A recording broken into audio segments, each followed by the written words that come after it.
আদিপুস্তক কিতাপখনৰ পৰিচয়। খ্ৰীষ্টপূৰ্ব 1513 মুছিয়ে চিনয় পৰ্বতত আদিপুস্তক কিতাপখন লিখিছিল। মুছিৰ জন্ম খ্ৰীষ্টপূৰ্ব 1593 হৈছিল।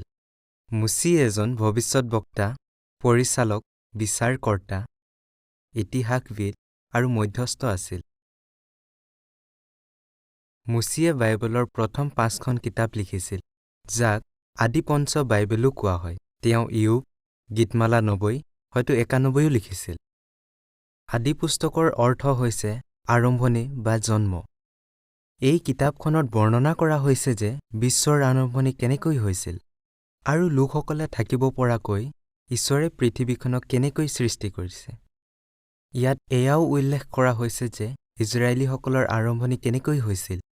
খ্ৰীষ্টপূৰ্ব 1657 যোছেফৰ মৃত্যু হৈছিল। আদিপুস্তক কিতাপখনত 50টা অধ্যায় আছে। অধ্যায় 1 আৰু 2ত এক নিৰ্দিষ্ট সময়ৰ বিষয়ে উল্লেখ কৰা হৈছে, যাক দিন বুলি কোৱা হয়। তেওঁ পৃথিৱীখনক সৃষ্টি কৰি আদম আৰু হাৱাক সৃষ্টি কৰে। তেওঁলোকে পৃথিৱীখন পৰিপূৰ্ণ কৰা আৰু বশীভূত কৰাৰ প্ৰয়োজন আছিল। তেওঁলোকে সদায় কালৰ বাবে জীয়াই থাকিব পাৰিলেহেঁতেন। অধ্যায় 3ত উল্লেখ কৰা হৈছে যে এটা সাপে হাৱাক ঈশ্বৰৰ আজ্ঞা উলংঘন কৰিবলৈ প্ৰলোভিত কৰে। আদম আৰু হাৱাই পাপ কৰাৰ বাবে মানৱজাতিয়ে পাপ আৰু মৃত্যু লাভ কৰে। 6 অধ্যায়ৰ অনুসৰি দুষ্ট স্বৰ্গদূতসকলে তিৰোতাসকলক বিয়া কৰে আৰু তেওঁলোকৰ সন্তানক নাফিল বুলি কোৱা হয়। দুষ্টতা বাঢ়ি যোৱাৰ বাবে ঈশ্বৰে নিৰ্ণয় কৰে যে তেওঁলোকক পৃথিৱীয়ে সৈতে বিনষ্ট কৰিব। কিন্তু নোহক লৈ যিহোৱা আনন্দিত আছিল। সেইবাবে যিহোৱাই তেওঁক এখন জাহাজ বনাবলৈ দিয়ে, যাতে নোহৰ পৰিয়াল আৰু বিভিন্ন প্ৰকাৰৰ জীৱ-জন্তু ৰক্ষা পৰে। 10 আৰু 11 অধ্যায়ত আমি পঢ়ো যে জলপ্লাৱনৰ পাছত লোকসকলে এখন নগৰ আৰু তাত আকাশলংঘা এটা ওখ ঘৰ নিৰ্মাণ কৰিবলৈ লয়। লোকসকলে বিয়পি পৰাটো ঈশ্বৰৰ উদ্দেশ্য আছিল, সেইবাবে তেওঁ ভাষাত খেলিমেলি কৰে। 11 পৰা 25 অধ্যায়ত আব্ৰাহামৰ বিষয়ে উল্লেখ আছে। তেওঁ যিহোৱাৰ বিশ্বাসী আছিল। 12 অধ্যায়ত যিহোৱাই আব্ৰাহামক এনে এখন ঠাইলৈ যাবলৈ কয় য'ত তেওঁৰ পৰা এক মহাজাতি উৎপন্ন কৰিব আৰু সকলো জাতিয়ে তেওঁৰ যোগেদি আশীৰ্বাদ লাভ কৰিব। সেই সময়ত তেওঁ অব্ৰাম নামেৰে পৰিচিত আছিল। 15 অধ্যায়ত যিহোৱাই আব্ৰাহামক কৈছিল যে আকাশলৈ চোৱা আৰু যদি তৰাবোৰ গণিব পাৰা তেন্তে গণা। তাৰ পাছত তেওঁ কয়, এইদৰে তোমাৰ বংশও হ'ব। আপুনি জানেনে, আমি আদিপুস্তক কিতাপৰ পৰা বাইবেলৰ মুখ্য বিষয়ে জানিব পাৰোঁ। সেয়া হৈছে ঈশ্বৰৰ ৰাজ্যই প্ৰমাণ কৰিব যে কেৱল যিহোৱাই শাসন কৰাৰ অধিকাৰ আছে, লগতে পৃথিৱী আৰু মানৱ জাতিৰ বাবে থকা তেওঁৰ উদ্দেশ্যও পূৰ কৰিব। এই ৰাজ্যৰ ভাৰ এটা বংশক দিয়া হৈছে, যি ভৱিষ্যতে জন্ম হ'বলগীয়া আছিল। এই বংশ আৰু তেওঁৰ কাৰ্যৰ বিষয়ে সৰ্বপ্ৰথমে আদিপুস্তক 3:15 উল্লেখ কৰা হৈছিল। প্ৰকাশিত বাক্য কিতাপত কোৱা হৈছে যে সেই বংশই কেনেকৈ পুৰণি সাপ বা শয়তানক গুৰি কৰিব। 19 অধ্যায়ত যিহোৱাই ছদোম, গমোৰা আৰু তাৰ আশে-পাশে থকা নগৰবোৰক ধ্বংস কৰিলে, কিয়নো তেওঁলোক অনৈতিক কাৰ্যত লিপ্ত আছিল। 22 অধ্যায়ত যিহোৱা ঈশ্বৰে আব্ৰাহামক নিজৰ সন্তান ইছহাকক বলিদান কৰিবলৈ কৈছিল। কিন্তু আব্ৰাহামে এনে কৰাৰ সময়ত যিহোৱাই বাধা দিয়ে আৰু আব্ৰাহামৰ বংশৰ বিষয়ে যি প্ৰতিজ্ঞা কৰিছিল তাৰ বিষয়ে উল্লেখ কৰে।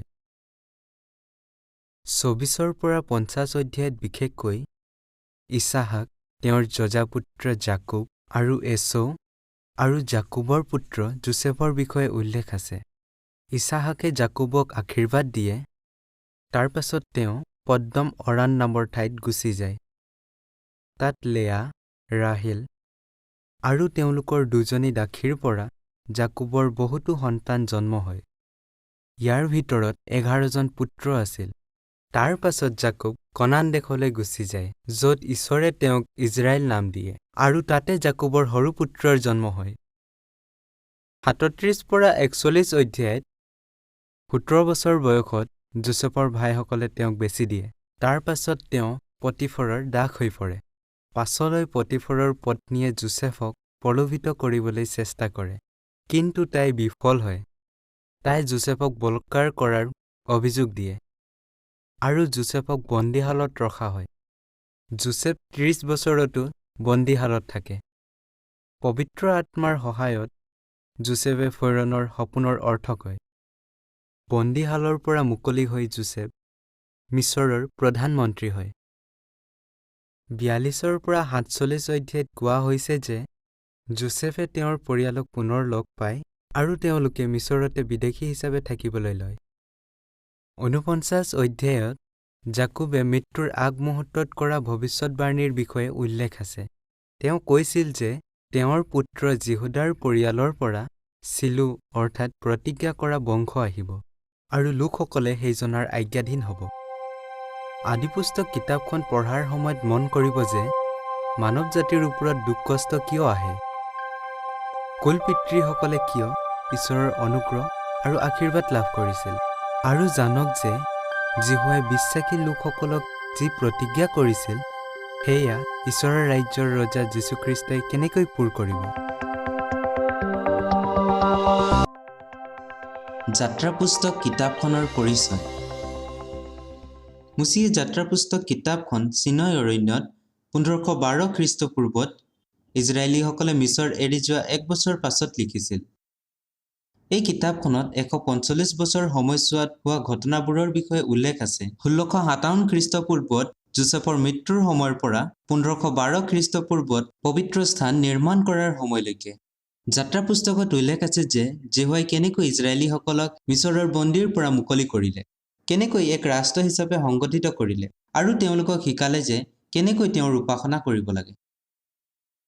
যাত্ৰা পুস্তক কিতাপখনত 40টা অধ্যায় আছে। এক অধ্যায়ত উল্লেখ আছে যে ইজৰাইলীসকলৰ সংখ্যা দ্ৰুত গতিত বাঢ়িবলৈ ধৰিলে, সেইবাবে ফৰোনে তেওঁলোকক নিৰ্দয় ৰূপে বন্দী কাম কৰোৱাবলৈ ধৰিলে। অধ্যায় 2ৰ পৰা 4ত উল্লেখ আছে যে মুচিৰ জন্মৰ সময়ত কি হৈছিল, ফৰোনৰ জীয়েকে মুচিক কেনেকৈ তুলি লৈছিল আৰু মুচিয়ে কেনেকৈ এজন মিছৰীয়া লোকক হত্যা কৰি মিডিয়নলৈ পলাই গৈছিল যিয়ে তেওঁৰ ইব্ৰী ভাইক মাৰি আছিল।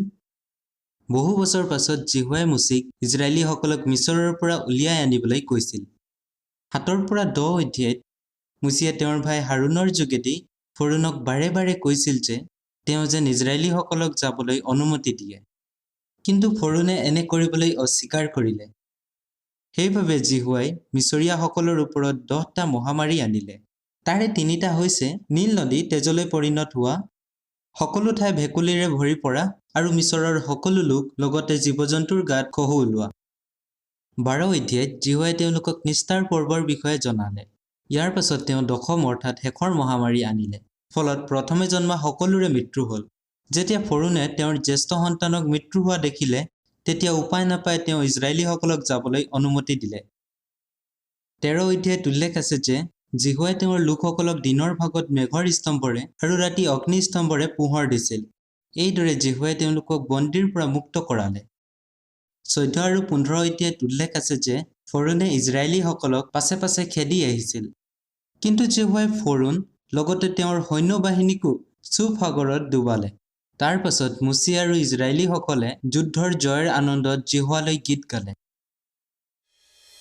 আপুনি জানেনে, জিহুৱাই মুচিৰ যোগেদি ফৰোনক ক'লে, তোমাক যেন মোৰ শক্তি দেখুৱাম আৰু গোটেই পৃথিৱীত মোৰ নামো যেন খ্যাতিমন্ত হ'ব, এই নিমিত্তেহে পতীত নোহোৱাকৈ মই তোমাক ৰাখিলোঁ। সেইদৰেই লোকসকলে ঈশ্বৰৰ নাম জানিবলৈ আৰম্ভ কৰিলে। ইয়াৰ উপৰিও 40 বছৰ পাছত কনানী লোক আৰু জিৰিহুত বাস কৰা ৰাহাবো চুপ সাগৰত ঘটা ঘটনাৰ বিষয়ে উল্লেখ কৰিছিল। ইয়াৰ উপৰিও ফৰোনৰ মৃত্যু সেই লোকসকলৰ বাবে সতৰ্কবাণী হয় যিসকলে জিহুৱাৰ বিৰুদ্ধে কাম কৰে, আৰু ইয়াত শয়তানো জড়িত আছে। 16 অধ্যায়ত উল্লেখ আছে যে জিহুৱাই ইজৰাইলীসকলক আহাৰ হিচাপে মান্না দিছিল, আৰু যেতিয়ালৈকে তেওঁলোক অৰণ্যত আছিল তেওঁলোকে মান্নাই খাই আছিল। 19 অধ্যায়ত উল্লেখ আছে যে মুচি চিনয় পৰ্বতলৈ যায় আৰু জিহুৱাই তেওঁক প্ৰতিজ্ঞা কৰে যে যদি ইজৰাইলীসকলে জিহুৱাৰ আজ্ঞা পালন কৰে তেনেহ'লে তেওঁলোক ৰাজকীয় পুৰোহিতসমূহ আৰু পবিত্ৰ জাতি হ'ব। 20 অধ্যায়ত উল্লেখ আছে যে জিহুৱাই তেওঁলোকক 10টা আজ্ঞা দিয়াৰ সময়ত চিনয় পৰ্বতত মেঘ গৰ্জন, বিজুলী, শিঙা ধবনি আৰু ধোঁৱা ওলোৱা সকলো লোকে দেখিবলৈ পালে। 24 অধ্যায়ত উল্লেখ আছে যে মুচিয়ে নিয়ম পুস্তকখনি লোকসকলক পঢ়ি শুনালে আৰু ক'লে যেহোৱাই যি কৈছে সেই সকলোকে আমি পালন কৰিম আৰু তেওঁৰ আজ্ঞাধীন হ'ম। 25 পৰা 40 অধ্যায়ত বিশেষকৈ পুৰোহিত পদৰ বিষয়ে লগতে সাক্ষাৎ কৰা তম্বু নিৰ্মাণৰ বিষয়ে নিয়ম চন্দুক, দীপাধাৰ আৰু অন্য পবিত্ৰ বস্তুবোৰৰ বিষয়ে উল্লেখ আছে। 28 আৰু 29 অধ্যায়ত পুৰোহিতসকলৰ বস্ত্ৰ আৰু পুৰোহিত পদ হিচাপে নিযুক্ত কৰাৰ বিষয়ে উল্লেখ আছে। মহাপুৰোহিতে এখন এফুট আৰু পাগ পিন্ধিছিল য'ত এচটা সোণৰ পতা লাগি আছিল আৰু সোণৰ পতাত কাটি এইদৰে লিখা হৈছিল, জিহুৱাৰ উদ্দেশ্যে পবিত্ৰ। 32 অধ্যায়ত মুচি যেতিয়া চিনয় পৰ্বতলৈ গৈছিল তেতিয়া লোকসকলে এটা সোণৰ ডামৰী সাজি নাচি বাগি গাই উপাসনা কৰি আছিল। মুচি পৰ্বতৰ পৰা নামি আহি ডামৰীটোক জুইত পুৰি টুকুৰা টুকুৰ কৰি পানীত পেলাই দিলে আৰু সেই পানী ইজৰাইলীসকলক খোৱালে। 34 অধ্যায়ত মুচি পুনৰ চিনয় পৰ্বতলৈ যায় আৰু তাত যেহোৱাই মুচিক তেওঁৰ নাম আৰু গুণবোৰৰ বিষয়ে জনায়। 40 অধ্যায়ত উল্লেখ আছে যে মেঘৰ স্তম্ভ সাক্ষাৎ কৰা তম্বু ঢাকি ধৰে আৰু যেহোৱাৰ প্ৰতাপে আৱাস পৰিপূৰ্ণ কৰে। যাত্ৰা পুস্তক কিতাপখন পঢ়াৰ সময়ত মন কৰিব যে যেহোৱাই কেনেকৈ অহংকাৰীসকলক অপমানিত কৰে, কেনেকৈ নম্ৰ লোকসকলৰ যোগেদি নিজৰ উদ্দেশ্য পূৰ কৰে আৰু কেনেকৈ ইজৰাইলীসকলক মুক্ত কৰে, যাৰ পৰা আমাৰ বিশ্বাস দৃঢ় হয় যে যেহোৱাই তেওঁৰ ৰাজ্যৰ যোগেদি আমাক উদ্ধাৰ কৰিব। লেবিয়া পুস্তক কিতাপখনৰ পৰিচয়। মুচিয়ে লেবিয়া পুস্তক কিতাপখন চিনয় অৰণ্যত 1512 খ্ৰীষ্টপূৰ্বত লিখিছিল। এই কিতাপৰ নাম গ্ৰীক ভাষাৰ পৰা লোৱা হৈছে, যাৰ অৰ্থ হৈছে লেবিয়াসকলৰ বাবে। এই কিতাপখন কেৱল লেবীসকলৰ বাবে নহয়, কিন্তু গোটেই ইজৰাইল ৰাষ্ট্ৰৰ বাবে লিখা হৈছিল। এই কিতাপত এমাহৰ ঘটনাবোৰৰ বিষয়ে লিপিবদ্ধ আছে, যিবোৰ ঘটনা পবিত্ৰ স্থান বনোৱাৰ তৎক্ষণাত ঘটিছিল। এই কিতাপত যেহোৱাৰ পবিত্ৰতাৰ ওপৰত জোৰ দিয়া হৈছে আৰু কোৱা হৈছে যদি লোকসকলে তেওঁৰ কথা শুনে তেনেহলে তেওঁলোককো পবিত্ৰ কৰা হ'ব। অধ্যায় 1 পৰা 7 বলি দিয়া নিয়মৰ বিষয়ে উল্লেখ কৰা হৈছে। অধ্যায় 8 আৰু 9 পুৰোহিত নিযুক্ত কৰাৰ, হাৰুনক মহাপুৰোহিত হিচাপে অভিষিক্ত কৰাৰ আৰু তেওঁ দিয়া প্ৰথম বলিৰ বিষয়ে উল্লেখ আছে। অধ্যায় 10ত কোৱা হৈছে যেহোৱাই হাৰুনৰ পুত্ৰ নাদ আৰু অভিহুক মৃত্যুদণ্ড দিলে, কাৰণ তেওঁলোক এনে ধূপ উৎসৰ্গ কৰিলে যি যেহোৱাৰ নিয়মৰ বিৰুদ্ধে আছিল। এই অধ্যায়ত এয়াও কোৱা হৈছে যে পুৰোহিতসকলক সুৰাপান কৰি সাক্ষাৎ কৰা তম্বুত সোমাব নালাগিছিল। অধ্যায় 11 পৰা 15ত শুচি আৰু অশুচিৰ বিষয়ে নিয়ম দিয়া হৈছে। যেহোৱাই ইজৰাইলীসকলক এয়াও কৈছিল যে তেওঁলোকক কোনটো জন্তু খাব লাগে আৰু কোনটো জন্তু খাব নালাগে। অধ্যায় 16ত প্ৰায়শ্চিত্তৰ দিনৰ নিয়মৰ বিষয়ে জনোৱা হৈছে। অধ্যায় 17 পৰা 20ত আচাৰ ব্যৱহাৰ পবিত্ৰ কৰাৰ বিষয়ে কোৱা হৈছে, যেনে তেওঁবিলাকক তেজ নাখাবলৈ, যিকোনো ধৰণৰ মূৰ্তি পূজা কৰাৰ পৰা আঁতৰি থাকিবলৈ, যাদুবিদ্যা নকৰিবলৈ আজ্ঞা দিয়া হৈছিল। ইয়াৰোপৰি তেওঁলোকে অন্ধ, কলা, বিদেশী আৰু বৃদ্ধ লোকসকলকো সন্মান দেখুওৱাৰ প্ৰয়োজন আছিল। আপুনি জানেনে? এই কিতাপত উল্লেখ কৰা ব্যৱস্থাবোৰ আহিবলগীয়া সময়ৰ এক ছাঁ বা নমুনাৰ দৰে হয় আৰু এই কথাবোৰ ইব্ৰী কিতাপতো উল্লেখ আছে। উদাহৰণস্বৰূপে মহাপুৰোহিতে যীশুখ্ৰীষ্টক চিত্ৰিত কৰে। বলিদান কৰা জীৱ-জন্তুবোৰৰ তেজক যীশুখ্ৰীষ্টৰ তেজৰ লগত চিত্ৰিত কৰা হৈছে আৰু পবিত্ৰ স্থানৰ অতি পবিত্ৰ ভাগ স্বৰ্গক চিত্ৰিত কৰে, য'ত যীশুখ্ৰীষ্ট আমাৰ বাবে যীহোৱা ঈশ্বৰৰ সন্মুখত উপস্থিত আছে। 21 আৰু 22 অধ্যায়ত পুৰোহিতবিলাকৰ বিষয়ে নানাবিধ নিয়ম দিয়া আছে। উদাহৰণস্বৰূপে পুৰোহিতসকলে শাৰীৰিকভাৱে নিখুঁত বা সুস্থ হোৱাৰ প্ৰয়োজন আছিল। 23 আৰু 24 অধ্যায়ত উৎসৱবোৰৰ আৰু পবিত্ৰ দিনৰ নিয়ম দিয়া আছে। যেহোৱা ঈশ্বৰে পবিত্ৰ স্থানত ব্যৱহাৰ হোৱা প্ৰদীপ আৰু দৰ্শন পিঠাৰ বিষয়েও নিৰ্দেশনা দিছিল। 24 অধ্যায়ত কোৱা হৈছে যে ঈশ্বৰৰ নাম কিমান পবিত্ৰ হয়। যেতিয়া এজন ব্যক্তিয়ে জিহুৱাৰ নামৰ নিন্দা কৰিলে, তেতিয়া জিহুৱাৰ আদেশত তেওঁক শিল দলিয়াই বধ কৰা হ'ল। 25 অধ্যায়ত বিশ্ৰাম বছৰৰ বিষয়ে, জোৱেল বছৰৰ বিষয়ে আৰু সম্পত্তি উভতাই পোৱাৰ বিষয়ে উল্লেখ আছে। ইয়াৰ লগতে দুখীয়া আৰু চাকৰসকলৰ লগতো প্ৰেমেৰে ব্যৱহাৰ কৰাৰ বিষয়ে কোৱা হৈছে। 26 অধ্যায়ত আজ্ঞা পালন কৰি পোৱা আশীৰ্বাদ আৰু আজ্ঞা পালন নকৰি পোৱা শাস্তিৰ বিষয়ে উল্লেখ আছে। 27 অধ্যায়ত সংকল্প কৰা বস্তুবোৰৰ বিষয়ে নিয়ম দিয়া আছে। লগতে জিহুৱাক সমৰ্পণ কৰা বস্তুবোৰৰ বিষয়েও নিয়ম দিয়া আছে।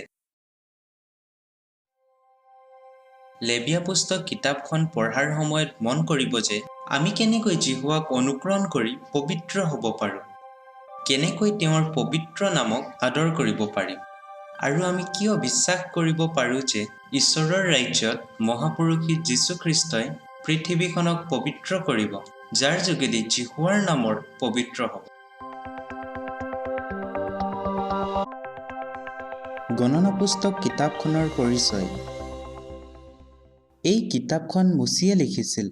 তেওঁ চিনয় অৰণ্যত এই কিতাপখন লিখিবলৈ আৰম্ভ কৰিছিল আৰু মোৱাবৰ সমতলত শেষ কৰিলে।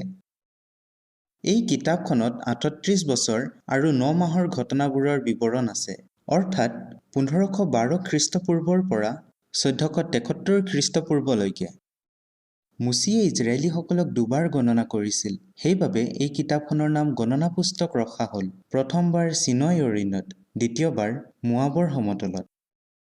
এই কিতাপত কোৱা হৈছে যে জিহুৱাই নিজৰ লোকসকলৰ কেনেকৈ নেতৃত্ব লৈছিল আৰু ঈশ্বৰে নিযুক্ত কৰা লোকসকলৰ কথা কিয় মানিব লাগে, লগতে দৃঢ় বিশ্বাস থকাৰ কিয় প্ৰয়োজন। গণনা পুস্তকত 36টা অধ্যায় আছে।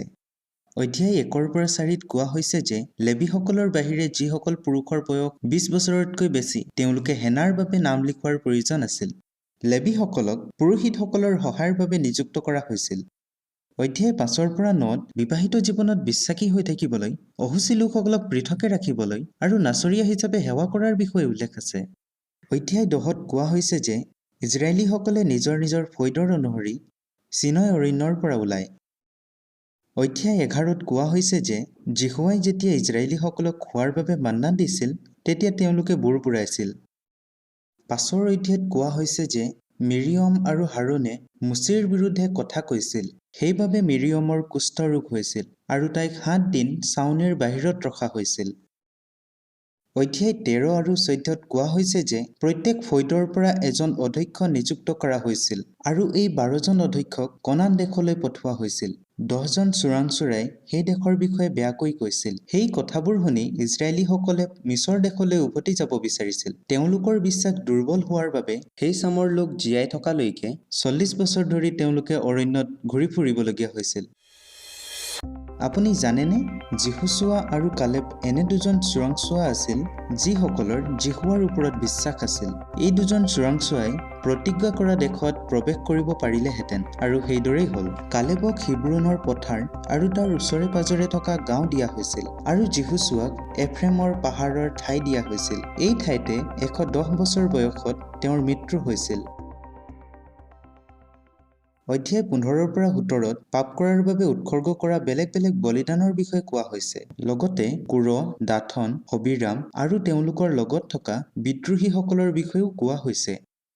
অধ্যায় 21ত কোৱা হৈছে যে ইজৰাইলীসকলে আকৌ এবাৰ মান্নাৰ বিষয়ে বুৰবুৰাইছিল। তেওঁলোকে ইয়াক বেয়া পিঠা বুলি কৈছিল। অধ্যায় 22ৰ পৰা 24ত মোৱাবৰ ৰজা বালাকৰ বিষয়ে কোৱা হৈছে। তেওঁ বিলিয়ম নামৰ এজন লোভীয়া ব্যক্তিক টকা দিছিল, যাতে যেন তেওঁ ইজৰাইলীসকলক সাও দিয়ে, কিন্তু জিহুৱাই বিলিয়মক আশীৰ্বাদ দিবলৈহে বাধ্য কৰালে।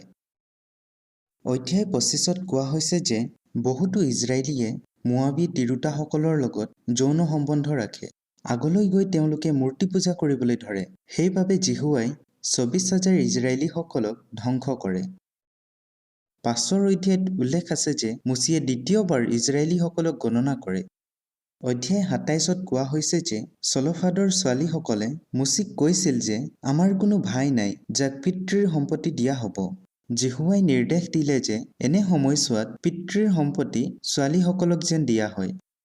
তাৰ পাছত যীশুৱাই মুচিক অবাৰিম পৰ্বতলৈ যাবলৈ কয় আৰু তাৰ পৰা যীশুৱাই ইজৰাইলীসকলক দিবলগীয়া দেশখনক চাবলৈ কয়। অতি সোনকালে মুচিৰ মৃত্যু হ'বলগীয়া আছিল। সেইবাবে যীশুৱাই মুচিক কয় তেওঁ যেন যীশুচোৱাক ইজৰাইলীসকলৰ অধ্যক্ষ পাতে। অধ্যায় 31 পৰা 36 কোৱা হৈছে যে জৰ্ডন নদী পাৰ হোৱাৰ আগতে যীশুৱাই কনান দেশৰ মাটি ভাগ কৰিবলৈ আৰু আন কিছুমান বিষয়ত আজ্ঞা দিছিল। গণনা পুস্তক কিতাপখন পঢ়াৰ সময়ত মন কৰিব যে যীশুৱাই ধৈৰ্যৰে কেনেকৈ নিজৰ লোকসকলৰ নেতৃত্ব লয়। আমি কিয় নেতৃত্ব লোৱা ভাইসকলৰ কথা মানিব লাগে আৰু আমি কেনেকৈ নিজৰ বিশ্বাস দৃঢ় কৰিব পাৰোঁ যাতে আমি নতুন পৃথিৱীত অৰ্থাৎ ঈশ্বৰৰ ৰাজ্যত প্ৰৱেশ কৰিব পাৰোঁ। দ্বিতীয় বিৱৰণ কিতাপখনৰ পৰিচয়।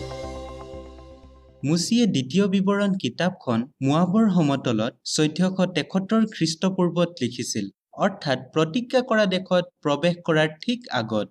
দ্বিতীয় বিৱৰণৰ অৰ্থ হৈছে দ্বিতীয় বিধি বা সেই বিধি পুনৰাবৃত্তি কৰা। এই কিতাপখনত ঈশ্বৰৰ বিধিৰ বিষয়ে বুজোৱা হৈছে। ইয়াত জনোৱা হৈছে যে ইজৰাইলীসকলে প্ৰতিজ্ঞা কৰা দেশত যীশুৱাক প্ৰেম আৰু তেওঁৰ আজ্ঞা পালন কৰিবলগীয়া আছিল। এই কিতাপখনত মুচিয়ে দিয়া 4টা ভাষণ, তেওঁৰ গীত আৰু তেওঁ দিয়া আশীৰ্বাদৰ বিষয়ে জনোৱা হৈছে। মুচিৰ প্ৰথম ভাষণ অধ্যায় 1 পৰা 4 দিয়া হৈছে। মিছৰ পৰা ওলাই অহাৰ পাছত কি হ'ল মুচিয়ে এই ভাষণত জনালে। লগতে তেওঁ ইজৰাইলীসকলক যীশুৱাৰ কাৰ্য নাপাহৰিবলৈ উৎসাহিত কৰিলে। উদাহৰণস্বৰূপে মুচিয়ে ইজৰাইলীসকলক মনত পেলাই দিলে যে যীশুৱাই 40 বছৰ আগতে এনে লোকসকলক ধ্বংস কৰিছিল যিসকলৰ বিশ্বাস নাছিল আৰু কনানীয়া লোকসকলক ভয় কৰিছিল। মুচিৰ দ্বিতীয় ভাষণ অধ্যায় 5 পৰা 26 পোৱা যায়। তেওঁ লোকসকলক অনুৰোধ কৰিলে যে লোকসকলে যেন কেৱল নামৰ বাবে যীশুৱাৰ উপাসনা নকৰে। ইয়াৰ পৰিৱৰ্তে তেওঁলোকে সকলো মন, সকলো প্ৰাণ আৰু সকলো শক্তিৰে যীশুৱাক প্ৰেম কৰিবলগীয়া আছিল। আপুনি জানেনে, পুৰণি সময়ত বিদেশীসকলৰ তাত কোনো আইনগত অধিকাৰ নাছিল। বিধৱা আৰু পিতৃ-মাতৃহীন ল'ৰা-ছোৱালীৰো বহুতো অসুবিধা হৈছিল। কিন্তু ইজৰাইলত যীশুৱাৰ বিধি সকলোৰে বাবে আছিল আৰু ইয়াৰ পৰা সকলোৱে লাভৱান হৈছিল। বিধৱা, পিতৃ-মাতৃহীন ল'ৰা-ছোৱালীও ইয়াৰ পৰা লাভৱান হৈছিল। যীশুৱাই তেওঁলোকক বহুত প্ৰেম কৰে, সেইবাবে যীশুৱাৰ লোকসকলেও তেওঁলোকক প্ৰেম কৰা উচিত। অধ্যায় 7 মুচিয়ে ইজৰাইলীসকলক জনালে যে যীশুৱাই সেই সকলো জাতিক প্ৰতিজ্ঞা কৰা দেশৰ পৰা দূৰ কৰিব যিসকল ইজৰাইলীতকৈ সংখ্যাত ডাঙৰ আৰু বলৱান। অধ্যায় 8 ইজৰাইলীসকলক যি দেশ দিয়া হ'ব তাক উত্তম বুলি মুচিয়ে ক'লে, য'ত পানীৰ জুৰি আছে, ঘেঁহু ধান, জৱ ধান, দ্ৰাক্ষালতা, ডিমৰু গছ, ডালিম গছ, জিত গছ আৰু মৌ উৎপন্ন হয়। কিন্তু এই দেশ মিছা উপাসনাৰ লগতো জড়িত আছিল। 12 অধ্যায়ত আমি পঢ়িবলৈ পাওঁ যে তেওঁলোকৰ যজ্ঞবেদী ভাঙি পেলাবলৈ, স্তম্ভবোৰ দুখৰ কৰিবলৈ, সিহঁতৰ মূৰ্তি জুইত পুৰিবলৈ আৰু কটা প্ৰতিমাবোৰ কাটি পেলাবলৈ ইজৰাইলীসকলক আজ্ঞা দিছিল। অধ্যায় 16 লিখা আছে, মুচিয়ে ইজৰাইলীসকলক মনত পেলাই দিলে যে তেওঁলোকে নিষ্ঠাৰ পৰ্বৰ লগতে আৰু 3টা ডাঙৰ পৰ্ব পালন কৰিবলগীয়া আছিল। খমিৰ নিদিয়া পিঠাৰ পৰ্ব, সপ্তাহবোৰৰ মূৰৰ পৰ্ব আৰু পূজা পৰ্ব। অধ্যায় 18 এটা ভৱিষ্যতবাণী কৰা হৈছে যে এজন মহান ভাৱবাদী আহিব। মুচিয়ে ক'লে, তোমাৰ ঈশ্বৰ যীশুৱাই তোমাৰ ভাইবিলাকৰ মাজৰ পৰা মোৰ নিচিনা এজন ভাৱবাদী উৎপন্ন কৰিব, তোমালোকে তেওঁৰ কথা শুনিবা।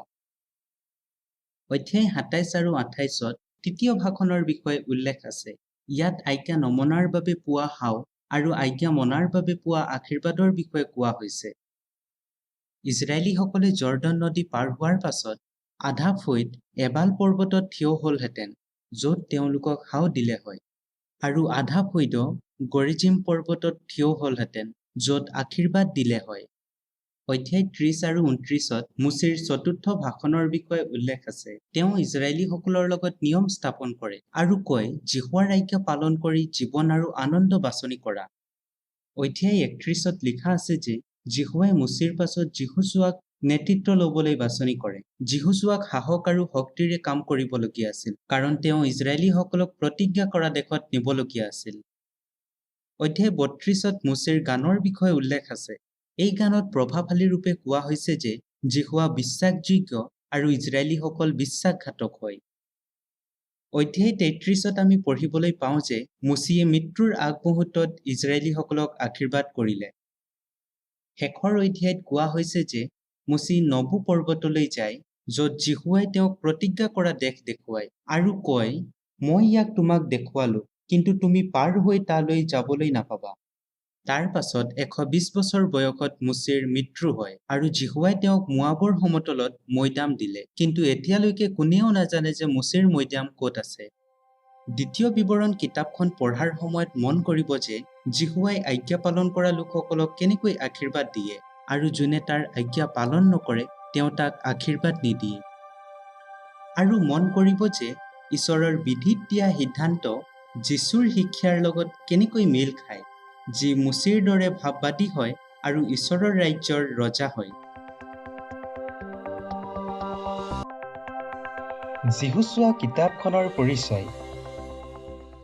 এই কিতাপ লেখকৰ নামৰ ওপৰত ৰখা হৈছে, নুহৰ পুত্ৰ যীহুচোৱাৰ নামত। মোচীৰ পাছত তেওঁ ইজৰাইলীসকলৰ নেতৃত্ব ল'লে। এই কিতাপত ইতিহাসৰ প্ৰায় ২০ বছৰৰ বিৱৰণ দিয়া আছে, খ্ৰীষ্টপূৰ্ব ১৪৭৩ পৰা ১৪৫০ লৈকে। এই কিতাপ ১৪৫০ খ্ৰীষ্টপূৰ্বত লিখি শেষ কৰা হ'ল। যীহুচোৱাৰ কিতাপখনক ৪টা ভাগত ভগাব পাৰি। ইজৰাইলীসকলে কনান দেশত প্ৰৱেশ কৰা, দেশৰ ওপৰত অধিকাৰ, সকলো ফৈদৰ বাবে এখন এখন ঠাই, আৰু যীহুচোৱাৰ শেষৰ বাক্য। এই কিতাপৰ পৰা জানিব পাৰি যে ঈশ্বৰৰ লোকসকলে সাহসেৰে পদক্ষেপ লোৱা উচিত আৰু ঈশ্বৰৰ ওপৰত বিশ্বাস কৰি তেওঁৰ আজ্ঞা পালন কৰা উচিত, বিশেষকৈ শক্তিশালী শত্ৰুবোৰৰ সন্মুখীন হোৱাৰ সময়ত। ১ আৰু ২ অধ্যায়ত কোৱা হৈছে যে যীহোৱাই যীহুচোৱাক কৈছিল যে তেওঁ যাতে বিশ্বাস ৰাখে আৰু সাহসেৰে কাম কৰে। ইজৰাইলীসকলে জৰ্ডন পাৰ কৰিবলৈ সাজু হ'ল আৰু যীহুচোৱাই ২জন চোৰাংচোৱাক জেৰিকোত পঠাইছিল। চোৰাংচোৱা ২জন ৰাহাব নামৰ বেশ্যাৰ ঘৰত আছিল। ৰাহাবৰ যীহোৱাৰ ওপৰত দৃঢ় বিশ্বাস আছিল, সেইবাবে তাই ৰজাৰ আজ্ঞা নামানি চোৰাংচোৱা ২জনক লুকুৱাই থৈছিল। অধ্যায় ৩ৰ পৰা ৬ত কোৱা হৈছে যে ইজৰাইলীসকলে কেনেকৈ জৰ্ডন পাৰ কৰিলে। নদীত পানী বহুত আছিল আৰু বেগেৰে বৈ আছিল, কিন্তু যীহোৱাই চমৎকাৰ কৰি নদীৰ পানী শুকুৱাই দিলে। ইজৰাইলীসকলে নিষ্ঠাৰ পৰ্ব পালন কৰিলে আৰু নতুন শস্য খাবলৈ আৰম্ভ কৰিলে। তাৰ পাছত যীহুচোৱাই তৰোৱাল হাতত লোৱা এজন লোকক লগ পালে। তেওঁ যীহোৱাৰ সৈন্যৰ প্ৰধান আছিল। তেওঁৰ যোগেদি যীহোৱাই যীহুচোৱাক ক'লে যে জিৰিহোক জয় কৰিবলৈ তেওঁ কি কৰা উচিত। অধ্যায় ৬ৰ পৰা ১২ত কোৱা হৈছে প্ৰতিজ্ঞা কৰা দেশক কেনেকৈ জয়লাভ কৰিব। অধ্যায় ৬ত জিৰিহো নগৰৰ গড় ভঙাৰ বিষয়ে কোৱা হৈছে। তাত কেৱল ৰাহাব আৰু তাইৰ পৰিয়ালেই বাচিলে। অধ্যায় ৭ত যীহোৱাই আখনৰ পাপ সকলোৰে আগত মুকলি কৰিলে। তেওঁ যীহোৱাৰ আজ্ঞা নামানি জেৰিহোৰ লুটৰ বস্তুৰ পৰা চুৰ কৰিছিল। এই চুৰি কাৰ্য লুকুৱাৰ বাবে তেওঁৰ পৰিয়ালকো মৃত্যুদণ্ড দিয়া হ'ল। আপুনি জানেনে, ৰাহাব আৰু আখনৰ মাজত যি পাৰ্থক্য আছিল, ইয়াৰ পৰা আমি বিশ্বাস ৰাখি আজ্ঞা পালন কৰাৰ শিক্ষা পাওঁ। ৰাহাব এজন কনানী স্ত্ৰী আছিল, তথাপি তাই যীহোৱাৰ ওপৰত বিশ্বাস ৰাখিলে আৰু চোৰাংচোৱাসকলৰ কথা শুনিলে, সেইবাবে তাইৰ প্ৰাণ ৰক্ষা পৰিল। আনফালে আখন ইজৰাইল ৰাষ্ট্ৰৰ আছিল আৰু তেওঁ নিজ চকুৰে জিৰিহো নগৰ ধ্বংস হোৱা দেখিছিল। তথাপিও তেওঁ নিজৰ জীৱন হেৰুৱালে, কাৰণ তেওঁ আজ্ঞা পালন নকৰিলে, লোভ কৰিলে আৰু বিশ্বাসো কম আছিল। অধ্যায় ৮ত কোৱা হৈছে যে অই নগৰক আক্ৰমণ কৰা হ'ল আৰু ই সদায় কালৰ কাৰণে ধ্বংসস্থল হৈ গ'ল।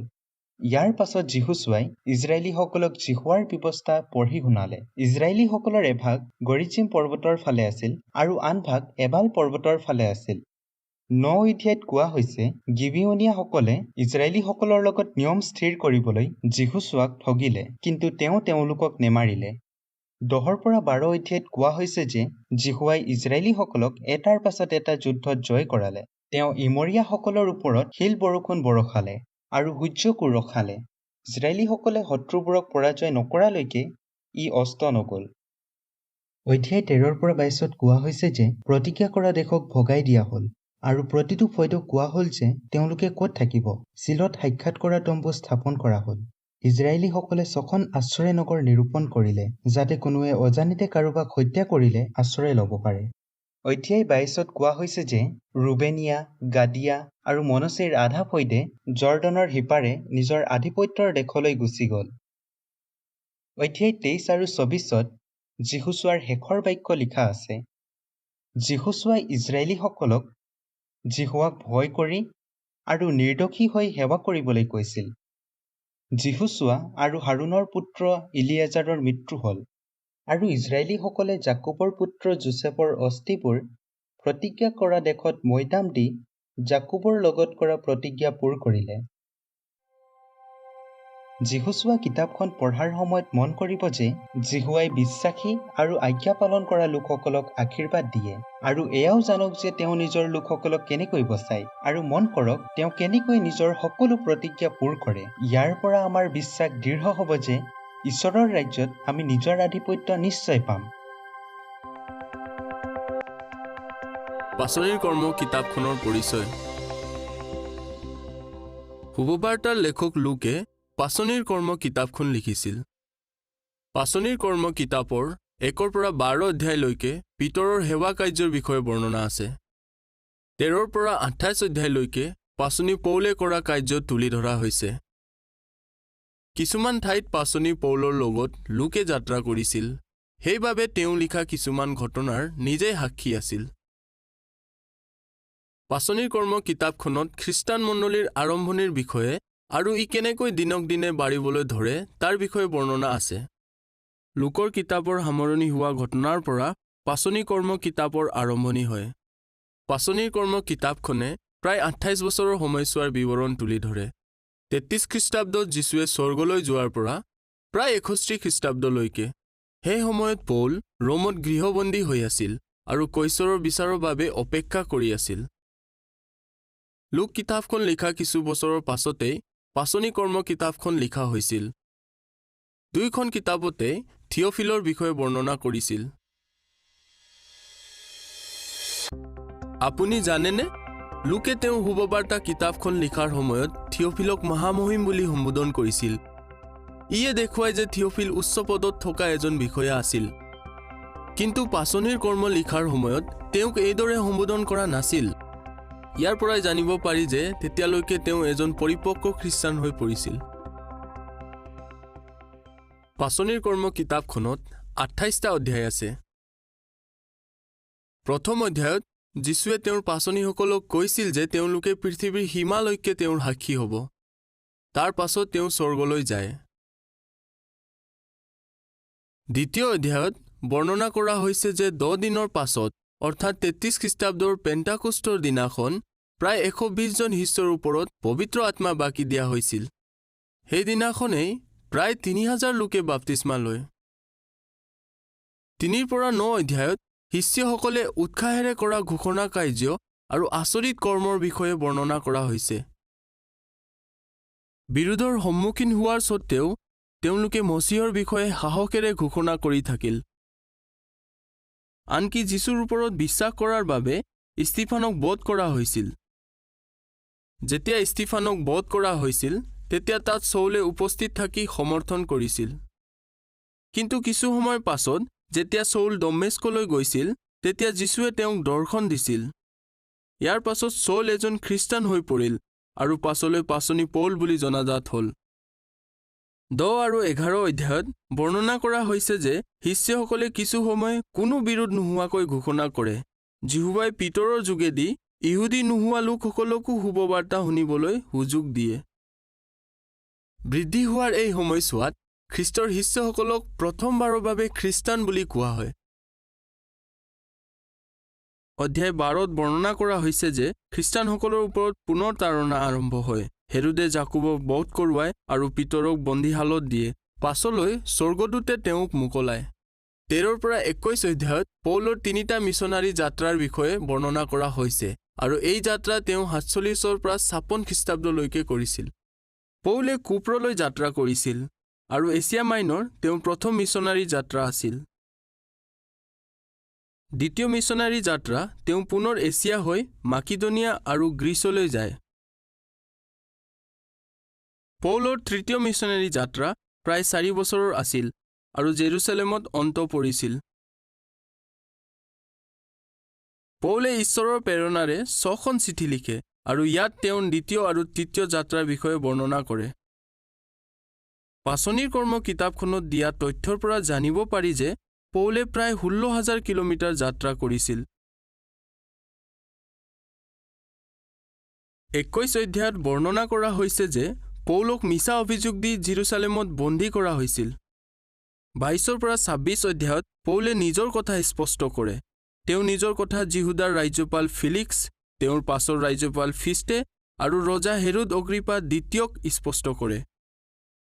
নিজৰ কথা স্পষ্ট কৰাৰ সময়ত পৌলে ৰোমান অধিকাৰী কৈছৰৰ ওচৰত নিজৰ বিচাৰ অনুৰোধ কৰে। 27 আৰু 28 অধ্যায়ত বৰ্ণনা কৰে যে পৌলৰ এই যাত্ৰা কিমান কঠিন আছিল আৰু এই যাত্ৰাত জাহাজখনো ভাঙিছিল। পাচনিৰ কৰ্ম কিতাপখনৰ শেষত বৰ্ণনা কৰা হৈছে যে পৌলক গৃহবন্দী কৰা হৈছিল আৰু তেওঁ বিচাৰৰ বাবে অপেক্ষা কৰি আছিল। বন্দী অৱস্থাত থকাৰ স্বত্তেও তেওঁ সাক্ষাৎ কৰিবলৈ অহা লোকসকলক ঘোষণা কৰিছিল। পাচনিৰ কৰ্ম কিতাপখন পঢ়াৰ সময়ত আপুনি মন কৰিব যে শিষ্যসকলক কেনেকৈ পবিত্ৰ আত্মা দিয়া হৈছিল। তাৰণাৰ সন্মুখীন হোৱাৰ স্বত্তেও তেওঁলোকে কেনেকৈ সাহসেৰে ঘোষণা কৰিছিল আৰু আইনৰ অধিকাৰ ব্যৱহাৰ কৰি তেওঁলোকে কেনেকৈ ঈশ্বৰৰ ৰাজ্যৰ শুভবাৰ্তা ঘোষণা কৰিছিল।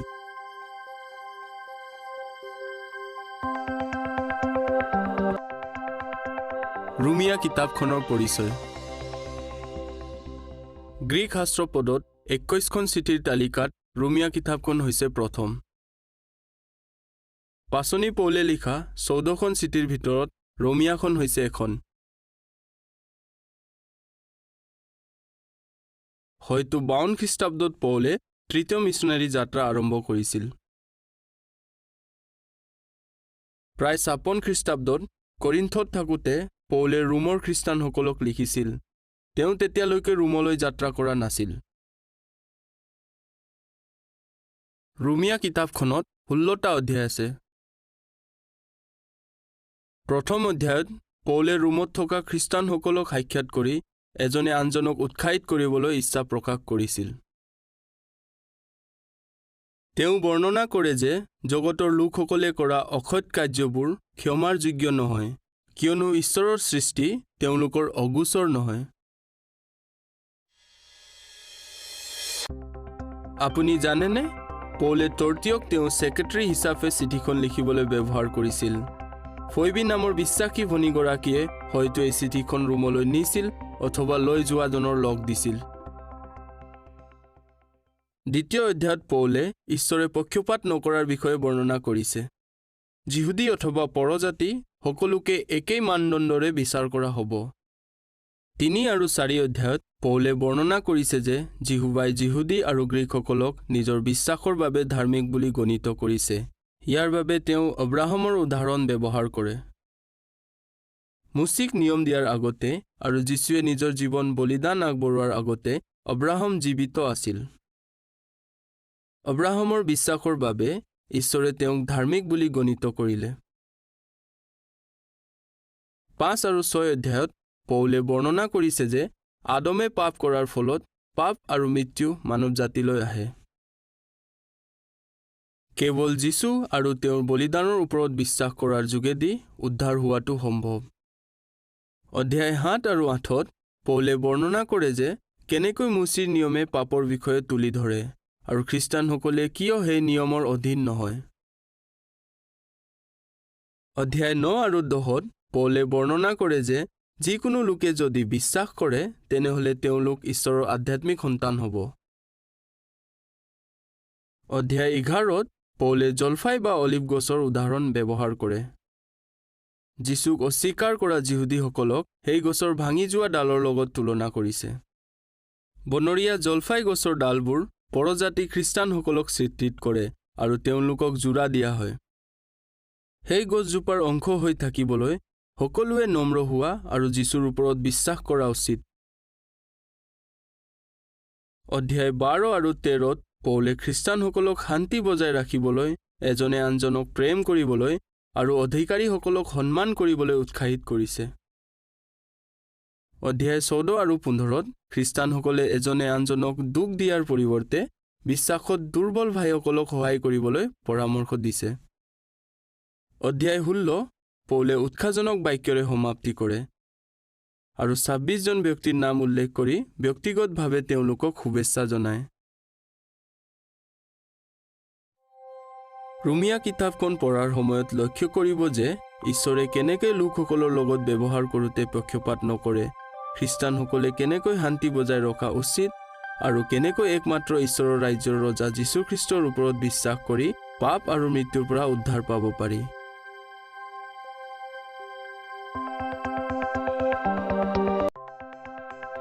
প্ৰথম কৰিন্থীয়া কিতাপখনৰ পৰিচয়। পাছনি পৌলে এই চিঠিখন কৰিন্থ মহানগৰত বাস কৰা খ্ৰীষ্টান ভাই ভনীসকললৈ লিখিছিল। দ্বিতীয় মিছনাৰী যাত্ৰাৰ সময়ত পৌলে কৰিন্থত আছিল আৰু এখন মণ্ডলী স্থাপন কৰিবলৈ সহায় কৰিছিল। তৃতীয় মিছনাৰী যাত্ৰাৰ সময়ত হয়তো পৌল ইফিছত আছিল আৰু তেওঁ কৰিন্থ মণ্ডলীৰ পৰা এখন চিঠি আৰু চিন্তাজনক খবৰ লাভ কৰিছিল। প্ৰায় 55 খ্ৰীষ্টাব্দত পৌলে এই বিষয়বোৰ উল্লেখ কৰি কৰিন্থৰ ভাই ভনীসকললৈ লিখিছিল। প্ৰথম কৰিন্থীয়া কিতাপত 16টা অধ্যায় আছে। 1 পৰা 4 অধ্যায়ত পৌলে বিভাজন কৰাৰ পৰা আঁতৰি থাকি একতাত থাকিবলৈ উৎসাহিত কৰিছে। পৌলে যুক্তি দৰ্শায় যে কোনে ৰুইছে বা কোনে পানী দিছে সেয়া গুৰুত্বপূৰ্ণ নহয়, কাৰণ জিহুৱাই বহায়। 5 আৰু 6 অধ্যায়ত পৌলে যৌন অনৈতিকতাৰ বিষয়টো সমাধান কৰাৰ কথা উল্লেখ কৰিছে। পাপ কৰি অনুতাপ নকৰা এজন ব্যক্তি মণ্ডলীত আছে। মণ্ডলীৰ সুৰক্ষাৰ বাবে তেওঁক বহিষ্কাৰ কৰা উচিত। যৌন অনৈতিকতাৰ পৰা আঁতৰি থাকিবলৈ মণ্ডলীক উৎসাহিত কৰা হৈছে।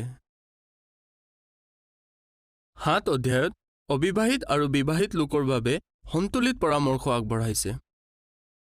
8 পৰা 10 অধ্যায়ত আমি শিকো যে যিহেতু আমি আনক প্ৰেম কৰোঁ, সেইবাবে আমি এনে কাম নকৰিম যদিও সেয়া আমাৰ কৰাৰ অধিকাৰ আছে।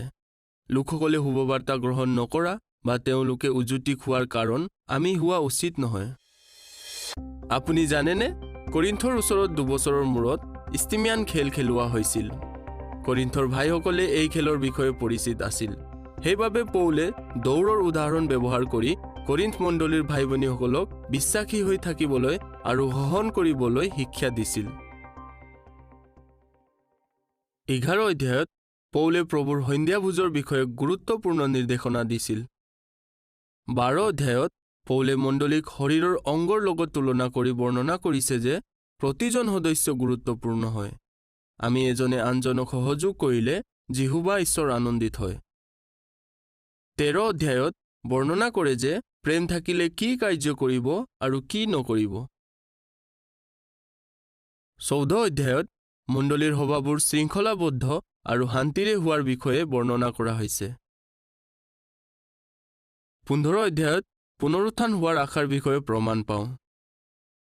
যীশুৰ ওপৰত পূৰ হোৱা ভৱিষ্যতবাণী আৰু নিজ চকুৰে দেখা লোকসকলৰ বিষয়ে পৌলে বৰ্ণনা কৰিছে। কেৱল যীশুৰ বলিদানৰ দ্বাৰা পাপ আৰু মৃত্যুৰ ওপৰত জয় কৰাটো সম্ভৱ বুলি তেওঁ তুলি ধৰে। 16 অধ্যায়ত পৌলে জেৰুজালেমত বাস কৰা দৰিদ্ৰ ভাই ভনীসকলক সহায় কৰিবলৈ নিৰ্দেশনা দিছিল। প্ৰথম কৰিন্থীয়া কিতাপখন পঢ়াৰ সময়ত লক্ষ্য কৰিব যে সত্য খ্ৰীষ্টানসকলে কেনেকৈ একতা বজাই ৰখা উচিত, মণ্ডলীয়ে কিয় জিহুৱাৰ নৈতিক মানদণ্ডবোৰ পালন কৰা উচিত আৰু ঈশ্বৰৰ ৰাজ্যৰ আশীৰ্বাদবোৰ লাভ কৰিবলৈ যীশুৰ বলিদানৰ ওপৰত বিশ্বাস কৰা কিয় গুৰুত্বপূৰ্ণ।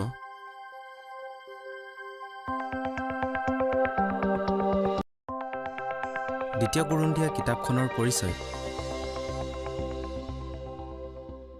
কৰিন্থীয়া মণ্ডলীয়ে প্ৰথম চিঠি পোৱাৰ কেইমাহৰ পাছত পৌলে দ্বিতীয় চিঠি লিখিছিল।